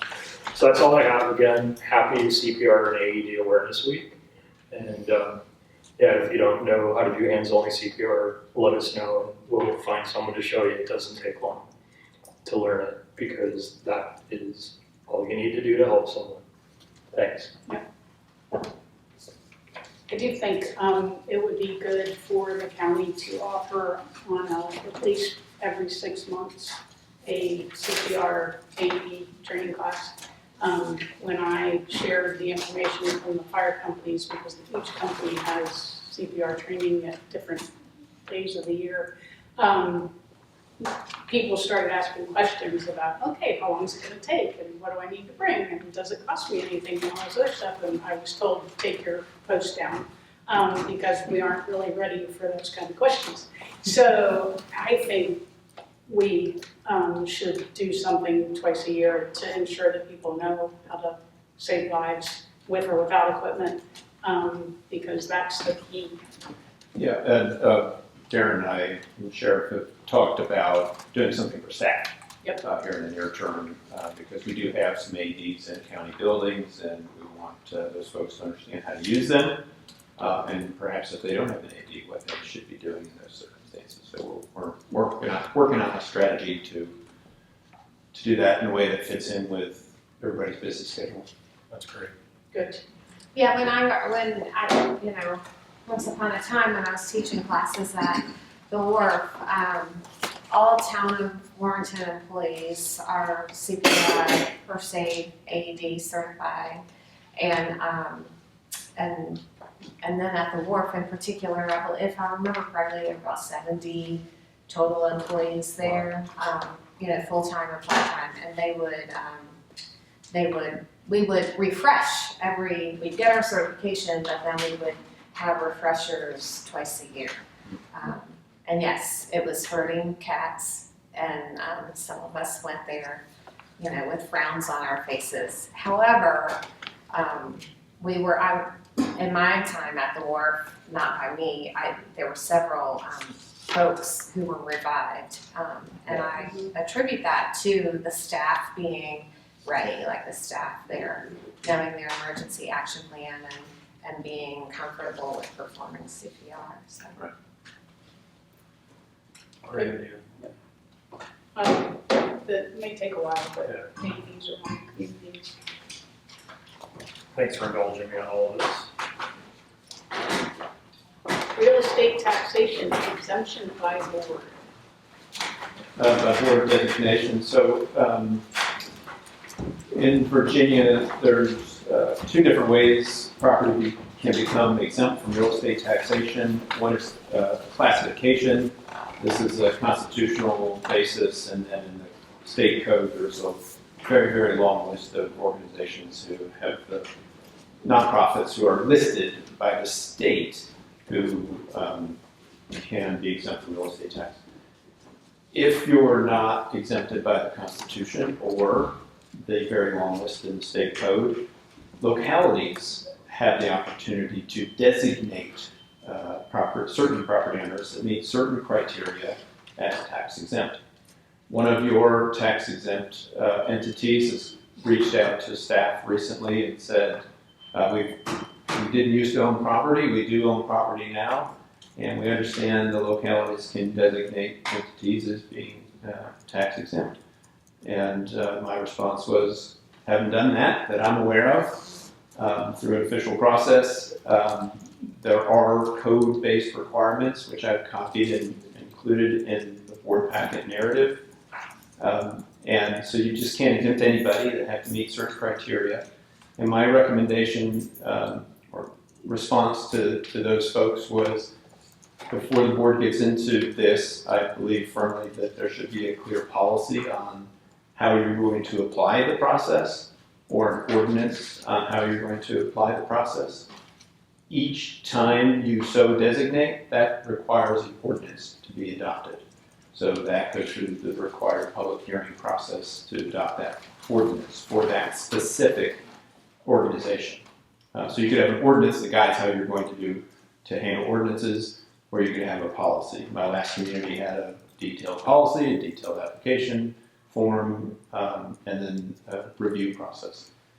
So this all information to determine whether the Board of Supervisors is interested in exempting any local businesses. And if you are, if you would like a process to be developed to do that, to standardize the process. I don't think we have a lot of organizations that are 501c3 type organizations who own property, but there are probably some. And once you have good press on the fact that you have exempted one, I imagine you'll start hearing from others. So you would want to have that.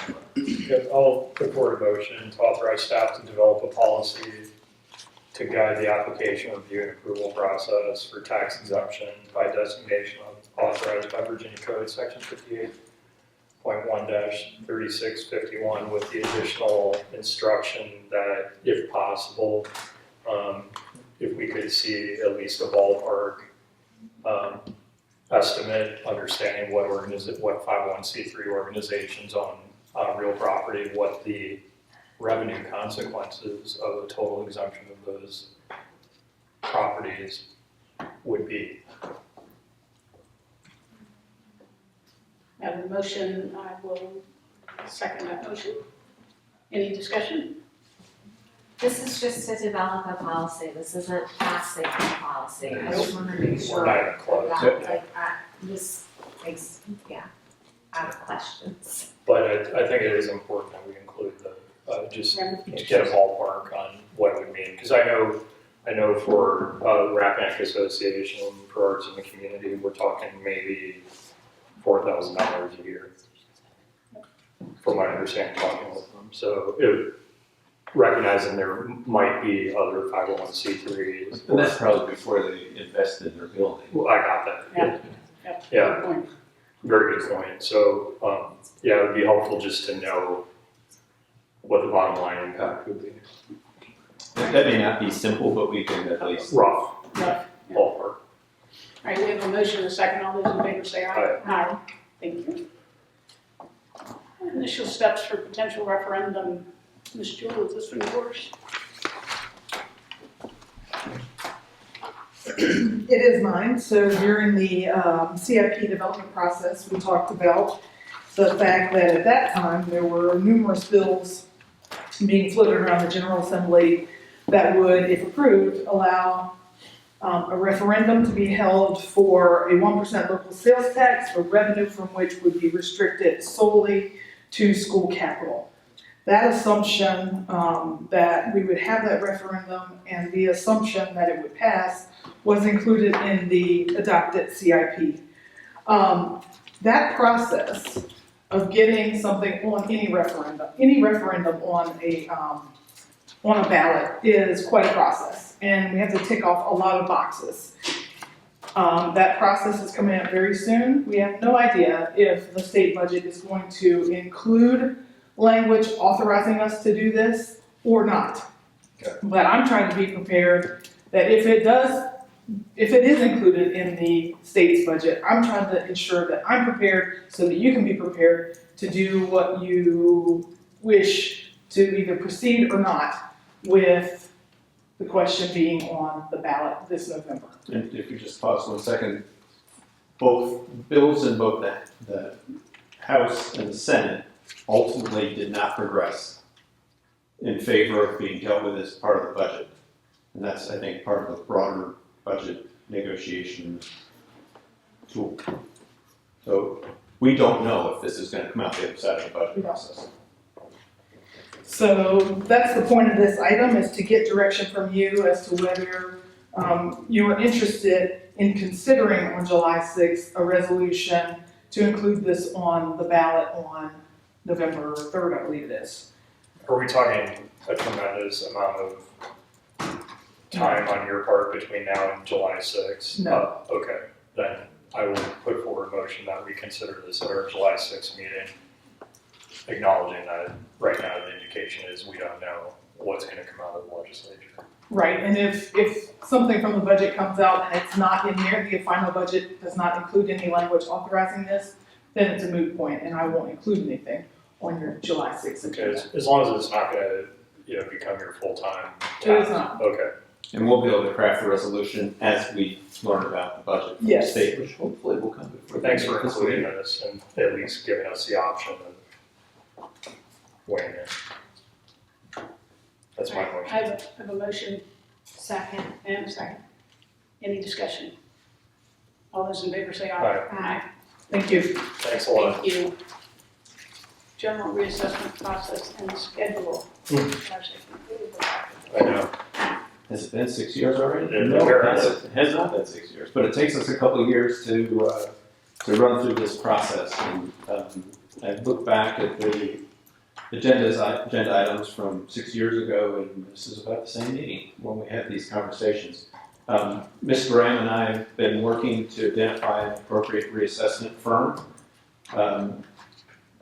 There are a number of these, the firms, obviously, there's a handful of them that work for all the counties in the state.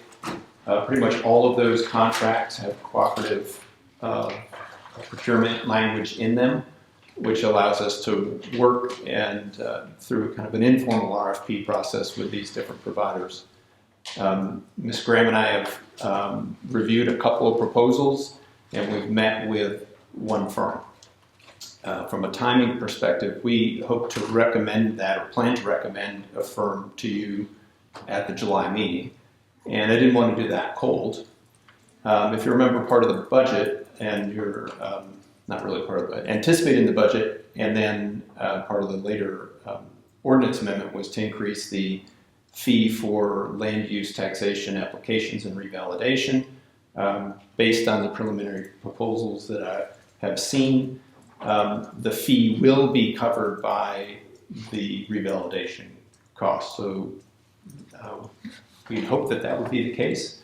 And now, unless there's a drastic change in the number of pieces of land that are being revalidated, that will be the case. So I just wanted to let you know that the schedule for reassessment will kick off hot and heavy once we get into the new fiscal year, and will be pretty much nonstop from there all the way through to when they complete a year and a half from then. You said the, I think you said it backwards. Is it not that the revalidation, shouldn't it be the revalidation cost would be covered by the fee? No. So every 6 years during the reassessment process, those who are part of the land use taxation program have to revalidate their participation. There's a fee to do that. Right. And you going back maybe 10 years, it was like $7 or something really, really low. And leading up to the last reassessment, it was increased, I think, to 40 or 60. And now our review of the revenue that was received from those $60 revealed that if it was increased to 140, it could pay for your 6-year reassessment process. A process that doesn't really lead to significantly higher taxes for those in the land use taxation program because of the nature of the use taxation. And so this is a way to allow those property owners to take part in that process and help fund the overall process, albeit at $140 every 6 years, which didn't seem to us to be too egregious when compared to the overall requirement and task at hand for reassessment. We just approved that like 2 months ago. Yeah. Same time with the lodging taxes and the others. That was all part of Chapter 151. At what point does this become all electronic? I mean, with satellites and. It's moving that direction. One of the firms we spoke with, does offer a product that uses orthoimagery to do a lot of the inspections and measurements. That wasn't something we could do based on the timeline, Right. But maybe that's something that you would want to consider in the future. There's pros and cons. What will end up happening will be very similar to what has happened in the past, and individuals will visit parcels to provide a review where they can. Where there's locked gates and no trespassing, that's not going to be possible. All right, we don't need any motion on our part. No, we'll next month. I just want to make sure that you weren't surprised next month when we come back to you. Thank you.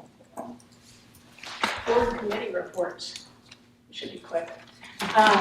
Recreational Facilities Authority, I'm happy to say, if you didn't know this, that Joe Lurch from VACO has a podcast. If you've not listened to it, he does some pretty interesting podcasts, but he came up and did a Dark Skies podcast, and I had talked to him in January, I think it was, and told him that we had a Dark Skies park. So he was kind enough to come up and include us. Becky Burr and Tori Ben Acker were both interviewed, and Gary was nice enough to put it on our website under new thingies on the front of the website. Latest news. Latest news. So you'll see it if you want to listen to it. It's a good podcast. But yeah, glad they could come up. We have free fishing on June 6th. No, sorry. I don't think that date's right. Yeah, it is. The children from Future Farmers, Michelle Flinchon, is bringing them out again to do the bucket brigade that you and I did for a couple of years. Very happy to know that the kids are doing that now. I don't think I could survive it. It's a lot of work. At least the full when you go down the hill, not when you go back. Yeah. Fishing is from 9 to 3 on the 6th, so if you have a kid or granddaughter or grandson, bring them out. And that was it on Recreational Authority. Public Safety, okay, The county public safety committee is meeting on the 16th of June in conjunction with or just prior to the chief's meeting. Correct. And that's a Tuesday. And I think we're meeting at 5:30. Correct. That's at the Flint Hill station. Yeah. The Chiefs have their normal rotation. They happen to be meeting at Flint Hill at 6 p.m. And so you'll convene a little bit before to get a few business matters out of the way before you jump into coordinated discussions. Awesome. Planning Commission, they did just meet. There were a couple special exceptions that will move up to you, probably not next month just because of the advertising. I'm not sure. We'll talk to Michelle about that. Fire Levy Board, No reason to meet. RSW. Yeah, we met, and Gary, congratulations, was reelected as chair of the Regional Jail Authority Board. Ms. Comer wasn't there, so I made sure it happened. The body passed the annual budget. We also passed the budget, which is important, and there was, I think, pretty good discussion, and I think I raised this last month, but at the jail board meeting, recognizing the Rappahannock County's inmate population interest and its related fiscal interest in the jail is a really small piece of the pie, we'll just say 5%. When we're talking about this true-up process that Gary has very nimbly refined over the years, true-up meaning you pay in and then at the end of the year you get each locality stands the opportunity to get some money back depending on how much they drew on resources at the jail. So through that true-up process, Warren and Shenandoah County, who are partners in the regional jail, definitely could stand to get some money back. And so we deferred to, I believe that it's going to be our July meeting to determine how much of the extra they want to take back, because there obviously is always, as you well know, on capital improvements, always a hope that money will be set aside and held for capital improvements over time. And so obviously we're a small player. I think we stand to get back maybe $50,000. But Shenandoah and Warren, obviously it's many multiples of that. So that'll be sorted out. And then another question I raised last month at the jail was their operating account balance. I just want to make sure that it was not over. Meaning that they were not holding too much cash that maybe should go back to the localities. And I was really thinking about us here, where our budget discussions sometimes hover around $10, $20, $30,000. So $10, $20, $30,000 can make a big difference for us. But it seems that under the Code of Virginia, the jail staff are doing a good job making sure that the cash they have on hand meets the requirements of the bondholder and then obviously the need for operating cash. So I didn't want to push too hard on that point. Again, we have such a small interest that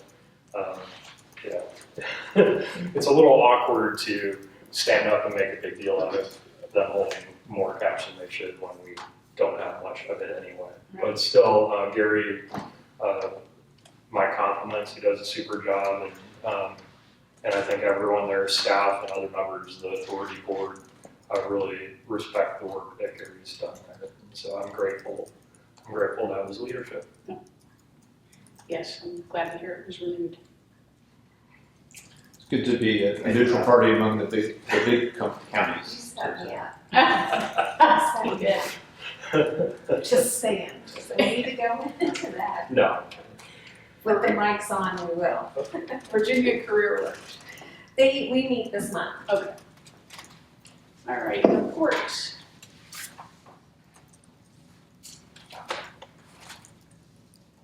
Cash flow is always a good one. Ms. Jewell sent you a message not too long ago letting you know that you have been investing your cash in capital projects, and she hasn't drawn down a few grants, so the docs may be a little lower than it would be if she did pull back those grants. But predictably, your cash reserve is going to drop as you invested in capital projects. Meals and lodging, please.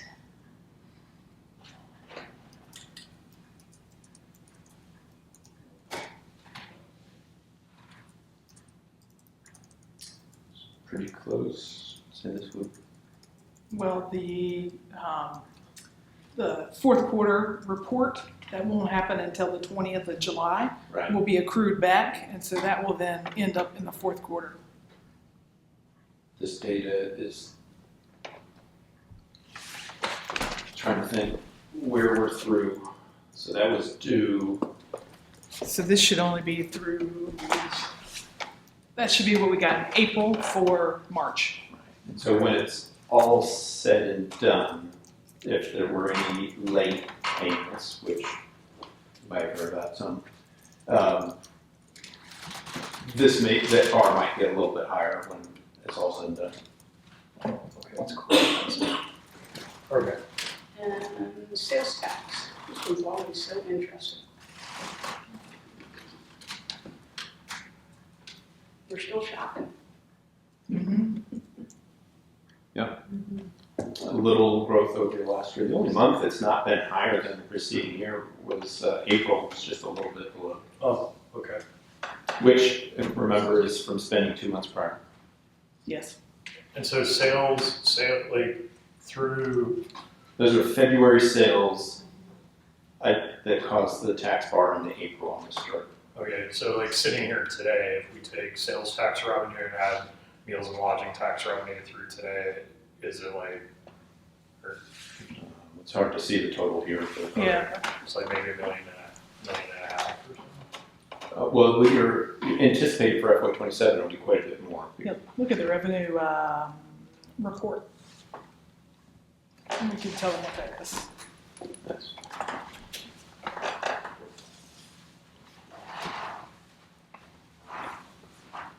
Sales tax is, oops, it's right there in the middle, at the top of the screen, sales tax. Yeah. What is that, 868? mm-hmm. All right. Well, And then meals and lodging, 423, but But, budget for 27 is 1.3 million. good. Yeah, and that Gary, of course, is a function of what I was talking about. Revenue that would still come in even in July and August, that's for the period through June 30th, will be accrued from those months to fiscal 26. So if you take accrued back and make it actual cash, then you're at probably 1.5 million or close to it. I don't know. I think we've handled the beginning of the fiscal year differently over time. Okay. I'm not sure whether this is already backed out last July and August at this point. I Yes. think we changed to do that so that it doesn't include those. Correct. So you wouldn't see the full down here. On that revenue report, do you have real property easily identifiable? That's a little harder because it's broken up into back years. past You have to add them all together. But the current year, you can see where we are. What is it current year? 10.9. Okay. So the budget was 11.1. So you take 10.9 and you add all those back years. Okay. So that's, I guess I'm looking at it from a revenue diversification perspective, and I mean, that tells a good story. You're 10%. We're 10% plus. I would want it to be 15%. But Well, and 27 might be. yeah. Okay. All right. Nothing else, let's go on to review of legal matters. There's not a lot to report here. As you're aware of the Flint Hills case, the petitioners have asked for a hearing on June 8th. And as you're aware, the Board of Supervisors has signaled that there's an interest in settlement with certain reasonable terms, and we're waiting to see if that comes to fruition. And then everything else is no There change. seems, I do want to say on that point, I only read Mr. Connick's statement in the Rappahannock News, and it concerned me because it's as if he didn't read the motion that came out of our closed session, or didn't understand our motion, because his statement to the paper was that we had not, in fact, moved for our outside counsel and Mr. Goff to engage in settlement-related discussions with him, and that was explicitly what we did. And I don't know if anyone has since had contact with him, but clearly he didn't read what we directed our legal team to do. Well, I mean, Mr. Connick might have different reasons for saying different things in the newspaper. But I can tell you Mr. Capps has been in contact with him, and they've had some dialogue, and they continue to have some dialogue. Art, did you see what he said in the paper? No.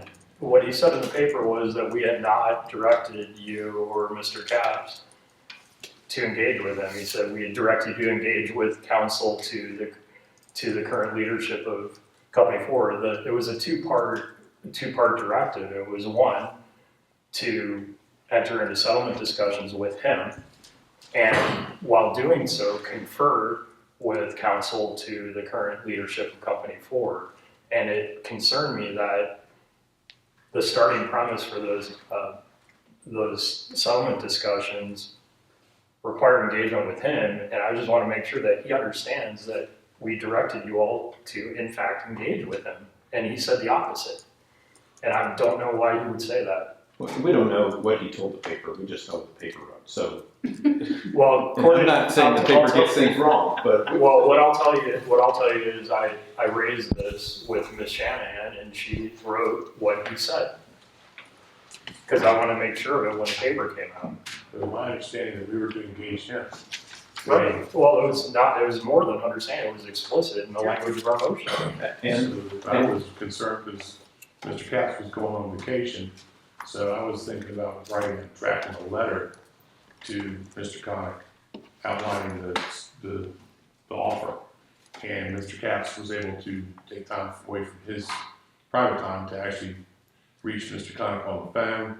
And they had a discussion about the specific terms. Okay. And I know that was last week. Okay, so maybe it was it's last week. maybe it's a moot point. It seemed like not a very promising beginning. But, okay. well, and of course, he has to confer with his clients, which are a number of individuals. Sure. So we'll let this work itself out or not. Okay. Yeah, I did not understand what he was talking about. Not the first time. With regards to your county administration update, there was something that I think we should share with the public, which is the harmful waste day to be held on June 20th from 9 to 2. That is going to be, if I understand correctly, at the co-op slot. Yeah, so Bonnie's been coordinating that, and she's getting ready to let everybody know about it in multiple ways. And can you explain harmful waste? It's a word we use that's not hazardous waste. Household harmful waste. And so, things that generally we do not accept at the facility. Old fertilizer, pesticide, or paint thinner, or antifreeze. Stuff that's in the basement that's been there for 40 years and nobody's sure what it is. The advertising, I have examples. Yes. If it's not stable, call it. But the advertisement, as you said, will have some information. And we'll do that in the newspaper, online, on the webpage, anywhere else we can think to. Actual flyers. Move flyers. And June 6th is the shred day? Yes. Flatwood, Yes. 9 until noon. Yes. Okay, just want to make sure we got that out So you bring the right stuff to the right place. Yep. And shred a bunch of household harmful. there. No shredding paint cans. Oh, shoot. I know, party. How do you get rid of them? Okay, I think we can go into matters presented by the board.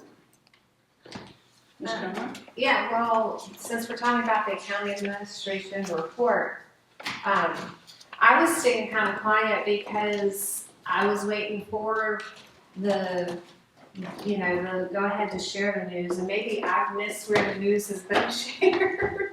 But especially since we're talking about all this tourism stuff, we did, and when I say we, I mean the county won the grant, the tourism grant.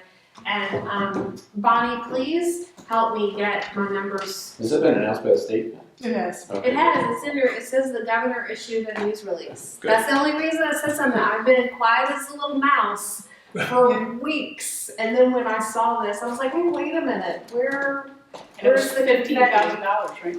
It was for it's $15,000, Oh, but so many hours in the day.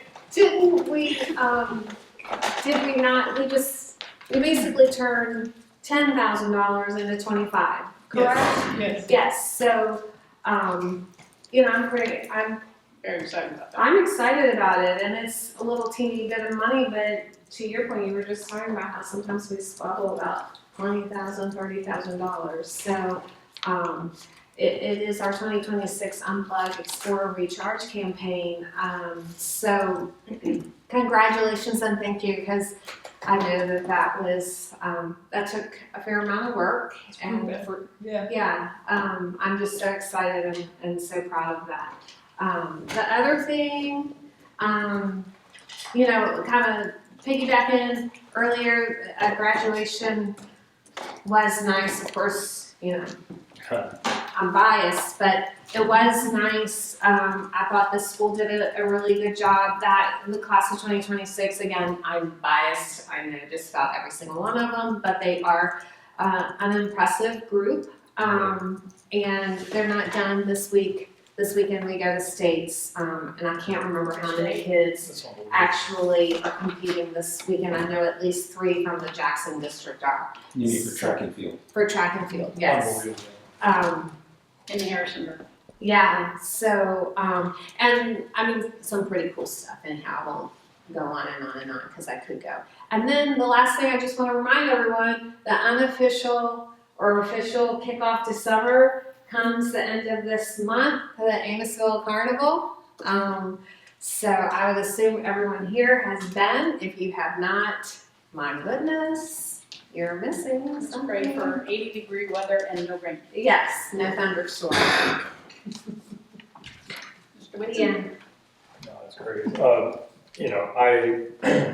tend to be a hardliner on school funding, and I often ask questions about performance, and I can say that having attended the graduation with all of you the other night, that I was super impressed with this graduating class. And so, as Debbie said earlier, so many people going in so many different directions, but all very, very encouraging. It was a very inspiring night, and your son and others, and Mr. Janot's son and others, very impressive. And so congratulations on good parenting and good schooling in combination of that. So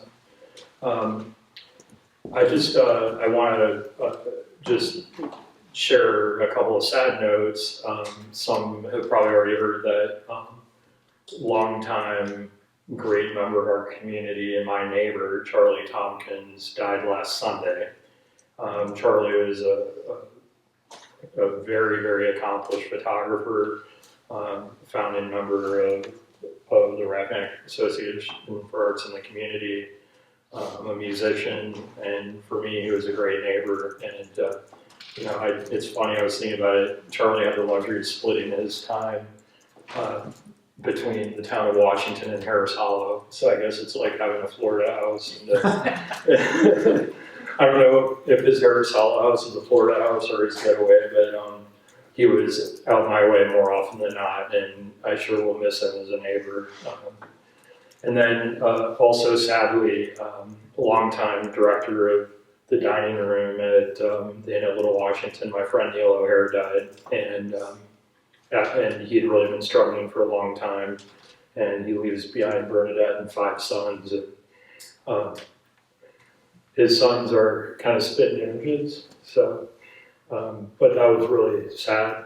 But yeah, Susan and I did make it down to the viewing in Culpeper, so my condolences to the O'Hare family and to the whole Little Washington family who lost a great colleague, and I think he's been there 34 years, which in that business is more than a lifetime. Yeah.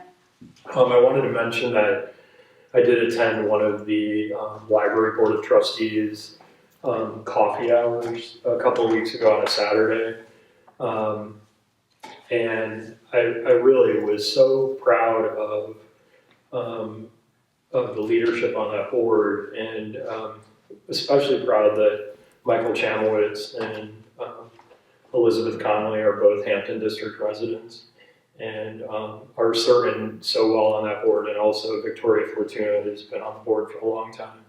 Obviously, they're extremely thoughtful people who are putting a ton of effort into giving the community an opportunity to come in and meet with them and understand the current thinking on a possible library move. I personally don't want to see the library move, but I also understand their rationale, given at least the initial terms under which it moved. But I wanted to stay put.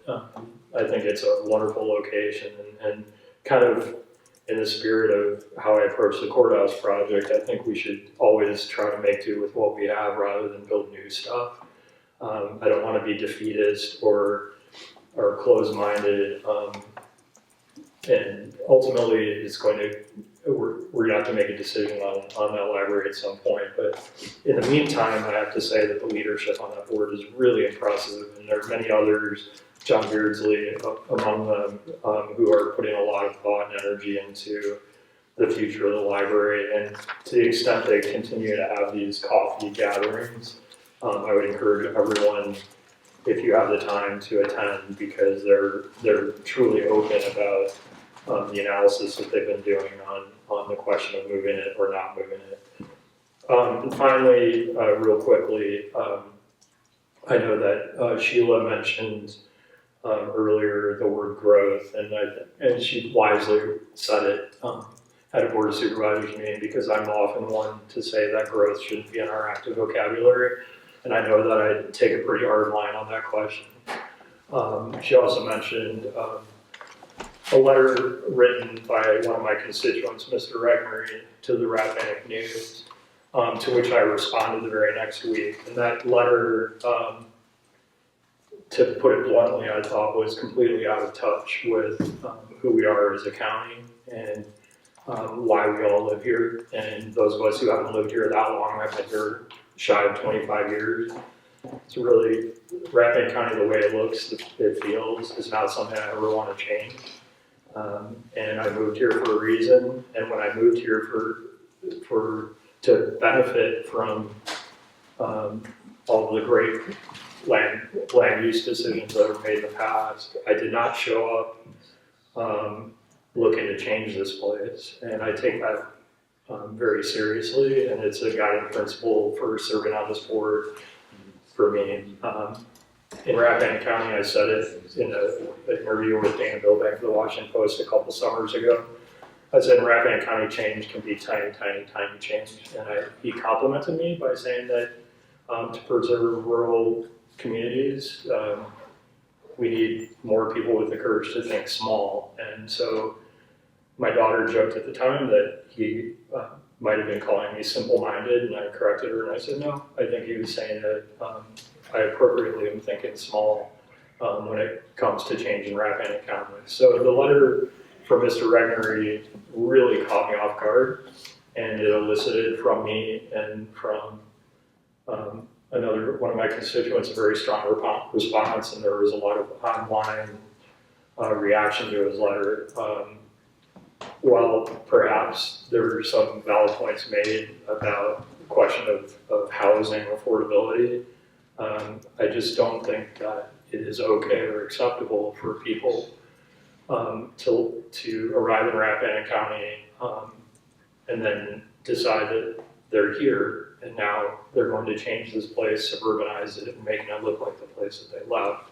And I think of folks like Phil Irwin, and I appreciate you mentioning him, who talked all the time. I believe his famous line was, Rappahannock County is incomparably different. I think that's right. And I think about our comprehensive plan and the guiding principle there that was set forth by folks like Susan Babcock and Sharon Pierce and others who said Rappahannock County is a scenic county, and that is our guiding principle. I take all of this very seriously. I take very seriously the fact that I've had the opportunity for the last 6 years to sit on the Rappahannock County Board of Supervisors, representing folks like Ms. Grigsby, who's here, and my other constituents who I love and appreciate. And the one thing I want to say is that as long as people have confidence in me to manage our county affairs and not upend this county and change it significantly, I would like to continue to represent you. And I do think that we've done really good things in the 6 years that I've been on this board. And these are quiet things, these are little things, but these are important things that allow Rappahannock County to stay the way it is. And I look at the paid paramedic program that's helping to support our awesome volunteers. I look at the fiscal condition of our county with thanks to Ms. Jewell and Mr. Curry for their support along the way. We have no debt. We have money in the bank. We have not raised property taxes significantly. All of these things, piece by piece, little by little, tiny improvements make all the difference in allowing us to keep Rappahannock County the way it is, to keep data centers out, to keep utility scale solar out, to keep this place like it should be, not anywhere USA. And I take exception to anyone, like Mr. Regnery did recently, who comes out with a proposal that ignores all of the obvious, and that is this place is special and it must remain special.